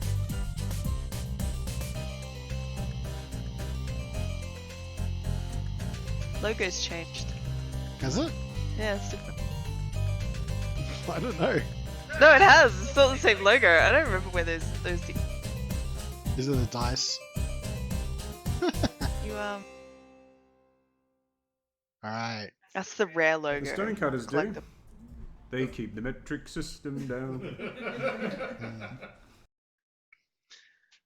I probably better. Nope. Stop. That's episode 2. Although it does have my best work in it. Where I had the glasses come down. Yeah. I was so proud of that moment. I'm like, I figured out how to animate. Well, maybe we'll get to that in another listen stream if this has become popular enough. Yeah. Let's stop that there. Got likes. Again, I think it's not so like it was part of the disheartening thing, but it is kind of my fault because the advertiser channel. But the fact that it was getting so low viewership on YouTube compared to the amount of hours that I put into the animation, it kind of did stop me from, continuing It just put that much wasn't. effort into it. Yeah, it wasn't worth putting that much effort into it right Yeah. away. And it's not our core platform either. Yeah. Yeah, so that was episode 1 of Reflex Save. We've come a long way since that episode too. You can hear it, and I think if I didn't have more self-control, I'd be like, after this stream, trying to re-edit and re-upload that one. I think for the most part, it was good. It wasn't nearly as bad as I thought it was, or how we were hesitant that it was going to be. Mm. Mainly because, like, I honestly thought it was going to be more echoey and a bit more like kitcheny sounding. It Sort of. it was, but not as bad as it could Yeah. have been. Still, like, not the best one out there in terms of sound quality, but certainly not the worst of what I've heard of new startup. Yeah, that's true. Yeah, it was just a bit of a blast from the past, really. Yeah, Was there it's something? a nice nostalgia trip. It was a little bit. Was there something that I was gonna show everyone at some point? I can't remember now. I felt like I was leading up to something at the end of this to talk about. Times like this where she wrote stuff. That would require a lot of. Was it any forethought. behind the scenes news? Do you have any questions about behind the scenes?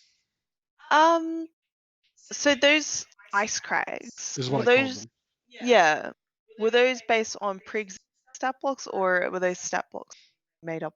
I think I basically skinned a goblin, Yeah. or something similar to that, a goblin or a kobold or something, just to give it the meat and potatoes of what it was. I replaced the daggers. Actually, I think it was a skinned goblin, but instead of having a short sword, I gave it dagger stat blocks for the icicles, and I also gave them immunity to whatever the creature was.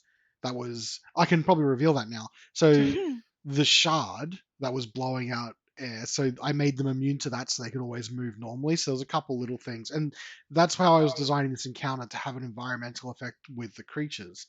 Yeah. The shard that was blowing that out was based off a method, actually. Oh, true. So I took basically, I didn't want to give it a lot of stats either. I didn't want to have it move around. I basically stripped all of it out, but gave it a fog breath, and I didn't want to put any damage to it. I just wanted to give you guys the chance to, like, oh, it's half speed, difficult terrain.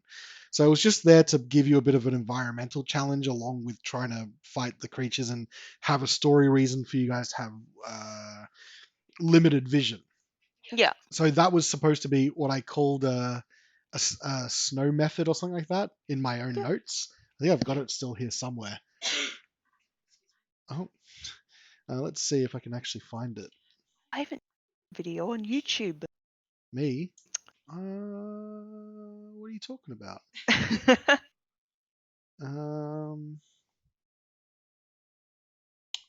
I don't know if I've even got this somewhere. I might even have it just around, or I might have just had it on these things to begin with. Or I might have just known the stat block off by heart. Which, oh no, I put the stat. I've got it here now, the token stats. So this is definitely skinned off of. These things were definitely skinned off of kobolds. They have pack tactics. But I didn't really have them get into pack tactic range very much. I could have been really mean with these things. And I gave them a little dagger rather than giving them the scimitar that they have normally, because I didn't want them to do a whole lot of damage. The shard, which was based off a method, some description, I called it a frost method. Right. Okay. So basically, it couldn't do anything because I didn't want it to be moving around. I didn't want to make it hard, and those things can go invisible a lot of the times. Yeah. So I was just using cover, and I was making it invisible until you ran into it. It has a death burst as well, but it didn't matter because it was the end of the episode. So it had the exhaled 40-foot cone, and I think I was doing that every second round. And then when you kill it, you're supposed to make a dexterity saving throw, and if you fail, you're blinded for a turn, so you have disadvantage on your next attack. But of course, because it was the end of the episode, it didn't really matter. So I didn't have Carnelian roll it, basically. Were you pretty happy with how the whole sequence went, or like how the whole episode turned out to be? So I like how I designed the combat because it was a bit more multi-layered than just your standard straight-up fight. So I'm pretty proud of myself for coming together with that. I mean, if I was a better DM, I might not have just skinned a kobold. I might have actually chosen a creature that made more sense. But I'm still pretty happy about how I balanced it because it was dangerous enough, but you guys got through. I liked my opening story. I really liked re-listening to that. I'm surprised at how much I really liked listening to it. And I liked how everyone did start to gel very early on, and when I gave Tim and Andy basically an assignment to do a speech. I mean, apart from, I didn't give it to you and Carnelian because they had a bit of heavy lifting in that first episode, just in terms of having some stuff prepared. It was good that they really threw themselves at it, so it set the tone early on. Absolutely. Yeah. Like, it wasn't going to be like fully serious. I mean, at the start, yeah, it was definitely a serious kind of campaign, but there was also going to be some lightheartedness to expect. It wasn't a as well. comedy podcast, but it wasn't like, it was played with drama, but also a little bit lighthearted. Yeah. Yeah. I think I really appreciate that on what our podcast tries to do. So we're not trying to be like, oh, we're funny all the time. It's like, no, it's just Australian cross with like really dramatic moments about it. Yeah, so I mean, I think I liked how it went. There's definitely some changes that I would make in terms of the editing bay, but that comes with experience. Yeah. And it makes me appreciate just how far we've come. What would make you go back to the first, let's say, 5 episodes, or even 4 episodes, to re-edit, or even just the first episode? Like, what would it take? So the tough thing about re-editing episode 1 is that the project file, the way it's cut, is so awkward because of how I had to squeeze episodes, and also it's using an old version of Audacity as well. That part of me would go, oh, if I'm going to do this, I would just get Andy to do his balance over the top of the raw files and cut the whole thing again. But that would be a lot of work, Yeah. especially with like the music and all that kind of stuff as well, because I'd have to strip that music out, but then it's in the background of everything. So if I just went back to just cut out, it would just be looking at simple cuts. I think I would do it if maybe the podcast was over or was wrapping up, or we had some downtime where I could re-edit it. I might go back to some of the earlier episodes and recut them, because this is a long episode in the context of our pod. Like, this is, in terms of our actual podcast, this is actually unusually long compared to other episodes. And I think they're all early ones are all sort of around, not this length, but let's see if we take a look. I feel like our longest episode I know which one it is. probably is, if I'm going by memory, maybe episode like Pretty sure it's this 4, one. 5, 6, I think. 6. An hour 30, which I have an episode. Bam Bam, thank you, Sam. Oh, that's the whole Sam episode. Yeah. So, I mean, these ones are not too long, so obviously they wouldn't need much editing, although there would probably be some things I would still take out. I think I could probably get this one down. Oh, she loves you so yeah. much. And this episode, yeah, so it's really these two. I think what I would do is I would re-edit episode 1 and probably episode 6. Yeah. To try and just get their numbers down so they're not quite as long. But that being said, it's a lot of work to go back and remaster it and all that kind of stuff. Like, we're doing different editing, like balancing techniques as well now, which is also different. So it's tough to say, right? And part of me is like, if I end up doing that, it would sort of make me want to redo a whole bunch of the earlier stuff, and I just don't have the time, unfortunately. No, I think it's like something post podcast, especially if you didn't have any like big things going on. Even then, you might not even feel like doing it, because it's like it's been very successful, and well, I would say surprisingly successful, but I shouldn't say that. Just because of like how many countries we've reached, how many people are listening to the podcast. When we just started, it was like maybe 10 people from Brisbane listening to it. Yeah. And now we have like Snow. We've got quite a few people from the UK and the US listening to us. Yeah. It's like, wow, okay, well, we've got people we've literally never met before. Whereas like a lot of people from Brisbane, people we knew, like friends, hey, would you listen? Yeah, for sure. And now it doesn't feel like people are doing us any favors. They seem to just genuinely enjoy the listen content. to it. Yeah. Yeah. I definitely think, so I think really all I would be doing is picking a couple of really long episodes and just trying to get their length down under what it normally would be. So the first episode, the 6th episode, and it looks like the 11th episode, I think it is. Not this one, actually. The 11th is a little bit long, but not bad. 10th episode. So it'd be 1st, 5th, and 10th, which are trending on that nearly hour and 30. Yeah. Marked hour 20 to hour 30. I'd probably try and go back to them and see if I could re-edit them down a little bit more and do that. But I think I'm not going to do that right away. It's just we've got a lot of stuff going on. Lots of little projects going. There's a couple of projects going on that are now taking root. So that's also a bit exciting too, but we'll have to just wait to see how we go. Put that in there. Sprinkle that in. Sprinkle that one in. Well, do you have any questions for me? No, this is your stream. I don't want to answer any questions. No. So how did you feel like on a re-listen? What was your favorite part of it? I really enjoyed listening to how people I do really wish my character, like, I wasn't prepared with how descriptive people. Oh. What? I've been talking like this the whole time. It's yeah, just how people introduce their character. But I still really like that story at the start of the episode. I think everyone did introduce their characters really nice. I probably regret slightly not giving you an opportunity to have your character's name out there early on. It did make it a bit awkward being like, your character. Like, I- yep, that's me. I think I was trying to preserve the mystery, but yeah, I think I would, if I on a re-listen, I would have given you a better chance to get your character name out so we could start using it right away from episode 1. Yeah. Would be probably one of the big things I would change.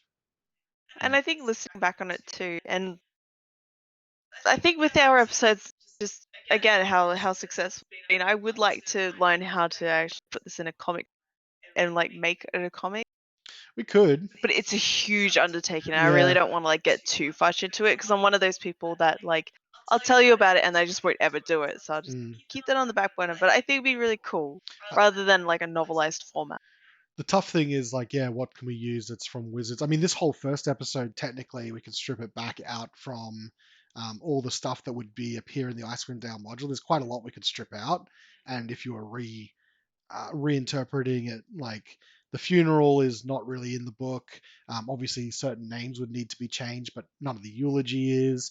The fight obviously isn't, and you would just maybe strip out that Icewind Dale monologue and just leave the story that I told to get everyone into the mood, and just change the names of a few places. Yeah, for sure, I could see us doing that. And I would, if I was to do a big edit, we could probably condense some of the stuff in the whole thing, trying to take the Icewind Dale module stuff out and just focusing on what those characters do, because there's a bunch of stuff in, like, for example, East Haven that happens that's not in the book. Yeah. And there's definitely some storylines that sort of you could expand out there and just cut everything else and just sort of try and keep the overarching. It would just require a bit of work, and I think it's something you would do post out podcast. If we were, ending the podcast and we were doing different things that maybe don't require the same kind of time investment, then maybe we could like do something like that, which would be kind of fun. Actually, that would be kind of fun for you and me to write and draw as like a digital comic or something like that. Yeah. Maybe in the future, but the one thing I'm struggling to get my head around is paneling, because I don't know how to do that. I'm not very savvy in that way, but I think it could be a bit of fun, and that's all I'll say. Well, let's table that. Yeah. But definitely keep it on the back burner, because I think there's definitely, I just listening to it, I mean, we'd have to do some major changes to the story to get rid of the stuff from the module that we probably can't use. But I think it's doable, and it would also shorten the overall, like we could probably condense this story a bit more too, which would be better for that kind of format. Oh, for sure. I think a bit more heavy emphasis on our character interactions rather than the times that we're in the cities. And if you're doing it as a comic book, because it's not relying on rolls, you're telling the same story, but you could be a bit more lax with how magic works and things like that. Yeah. But that was really good. I quite enjoyed doing that. I didn't feel. I know. I remember initially when we were doing QA for it and stuff like that. Just hearing my voice, I just recoiled inside. I didn't feel any of that. Like I had the initial like, I didn't feel any hesitation towards my voice. I definitely have, like, when I first started doing these editing, I was like, I hate my voice so much. But I have now gotten used to it to the point where it doesn't bother me. So for sure, maybe we can try and do some of these, not all the time. I don't think I'd do this all the time. Especially maybe when you reach 75 followers. Maybe. Well, that could be a goal, or we could put some other goals up there and see what people get towards. Yeah. And we can do some of this sort of stuff as we go. The tough thing is we're going to end up running out of YouTube episodes that have animations to them, and what do we put up that's a bit more interesting than just a static image, just to watch, I suppose, will be one of those things. Face reveal. Oh, well, you've technically had yours, and I feel absolutely terrible about it. I'm really sorry. Doxed me on stream. I'll put on pants for that stream. I'm currently not. Oh, Ooh. Little behind the scenes how the sausage is made. What the fuck? Okay, well, yeah, I mean, if people really enjoy this, and we'll put it up on Twitter, maybe we'll do this as a semi-regular thing and put them up on YouTube. So keep online for that. This was also the start of us doing the little special after credits things too. It was like doing the kind of, I think it was one of those fun things. I'm like, oh, this will be fun and easy to do. And as I've been going, I'm like, we have to do this now. But if I was doing the podcast from the start, I would not do that. No, I would just be like, because it's too. It seemed fun at first, especially when you're like, oh, that'll definitely go in at the end, and you can just save it. The reason why I was doing it was because I was just saving everything on the cutting room floor just in case I need to re-add it, right? In some cases, I would probably still do that just in case, but for the most part, once the edit's done, I would just like to just delete the rest of the unused stuff and put it out there, because it's sometimes so much draining once you've done the full 4 hours. Like, okay, now I have to go find something funny. What's funny to put at the end, and what's going to be interesting and unique? And it's just like feels like a lot of pressure that you just But don't need to give yourself. I thought it was one of those things where you just like grabbed along the way. Like I didn't think it was gonna be like such a chore. It initially was, because I'm like, oh, I'll take that, or oh, I'll take that. And now because we've established it as a thing, I'm like saving all the content and having to re-listen to it. It's like, okay, will this work? Will this work? It's one of those things Yeah. that seems good at a certain point in time, but like just in terms of trying to lighten your load as a content creator, is sometimes like I should have just not done that and kept it somewhere else. Like I should have kept it in a separate file that we could pull from the cutting room floor so we could do shorts or something like that. But yeah, it's a learning lesson for me, you know. Yeah. But I am personally a fan. I like I them. like these little end things. It's like, oh, something to wait for. Also, it gives incentives of when we do provide advertisement for other people at the end of the podcast. Like people do stick around, Mm. analytic wise, people do stick around for like the end credits, and then like, oh, there's a little promo for someone else there. Yeah, So for it sure. kind of makes it like a good spot for the advertising as well. Uh, But I quite enjoy like just things, and it's very like it's a little bit of history. And it's like, For funny. sure. No, I like it. Don't get me wrong. It's just one of those things where it's just like you've got to sometimes just not give yourself as much to do because you're trying to get content flowing. But yeah, I do like it though. Like it's really fun to listen to all the outtakes at the end. I mean, I do that when I listen to other things that have a similar thing. I like always stick around for it. So yeah, it's the trend now, and that's what's going to keep going to the very end of this podcast, whenever that is. Well, you're the DM, you would know. I have an idea, but I can't let you know. Can you though? No, I can't. All right. Well, I think. Please? I think we're going to end it there, though. Yeah.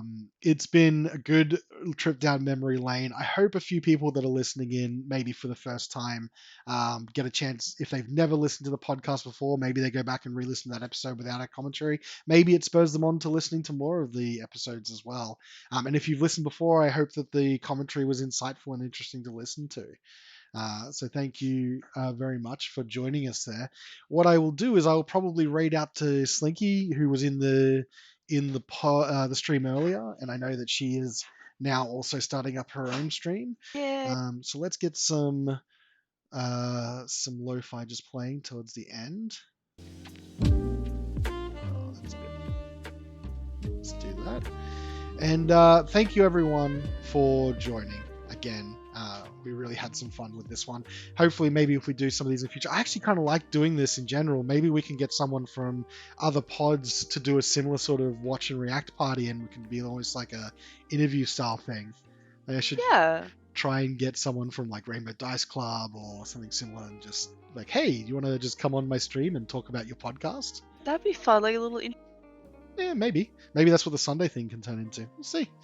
If you like the sound of it, then maybe drop on by. But if you enjoy this stream, and I know a few people have joined or followed again this stream, thank you again, Starseeker, for following. Thank you, Doog, for the subscription. Really appreciate you following. Thank you everyone that listened to us. If you enjoy what I do an editing bay on Monday, so tomorrow I'll be editing a podcast episode. I think it's 68. Of Reflex Save. I play some chill lo-fi music as we go so that I don't have to spoil anything, and I talk about my editing process too. Apart from that, we also both of us have date night on Thursday night where we go out for some dinner, and afterwards we do a bit of light streaming as a co-op thing. We usually play things like Divinity Original Sin, or lately we've been playing a lot of Teamfight Tactics Double Up, just something that we can play together on stream and have some fun. Yeah, I look forward to days. I always look forward to date nights with you. It's nice. It is. It's a highlight of my week. Oh, Bib. On Friday, I run Fight Night Friday, or well, I should say, someone in our crew runs Fight Night Friday. The fantastic Avros, who I don't have as a link here, but I will have to at some point link them, because if you come on Friday, you'll usually see them running a Fight Night Friday where a few of us get together and play games like Hunt Showdown, Rainbow Six Siege, Apex Legends, things like that, or we can play PvP first-person shooters. So drop by if you want to see us do that. We have a whole heap of fun. And then on Sundays, I do a Lazy Sunday stream. This week it's been the celebration stream, as you know, but generally I won't have a set plan for Sundays. I'll just figure out something on the day that I feel like streaming for a couple hours. And that's my Lazy Sunday stream. Apart from that, if you also enjoyed the episode you just listened to, well, why don't you give us a listen and a follow? The podcast itself, it's called Reflex Save. You can find it on the YouTube channel. Should I find and link the YouTube channel? Where is it?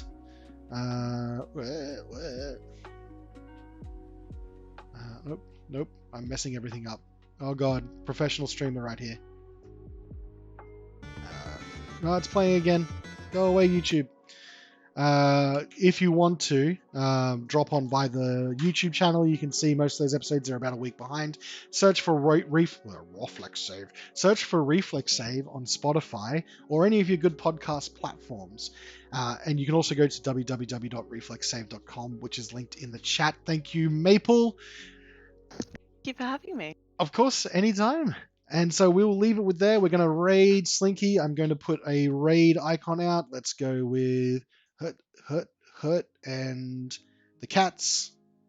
Is Otto part of the ones we can do now? Is he, or did I put that as a bits one? I think I put it as a bits one. So, GM raid.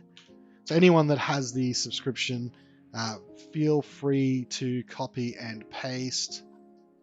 Oh, nope, that's good. Otto, you can't use that one because it's a bits reward. There we go. Let's go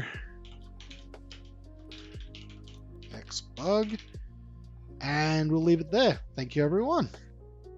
Have a good night, good evening, good morning, wherever you are in the world. Look after yourself, and I'll see you next stream. And I will need to change scenes. All right, bye, everyone.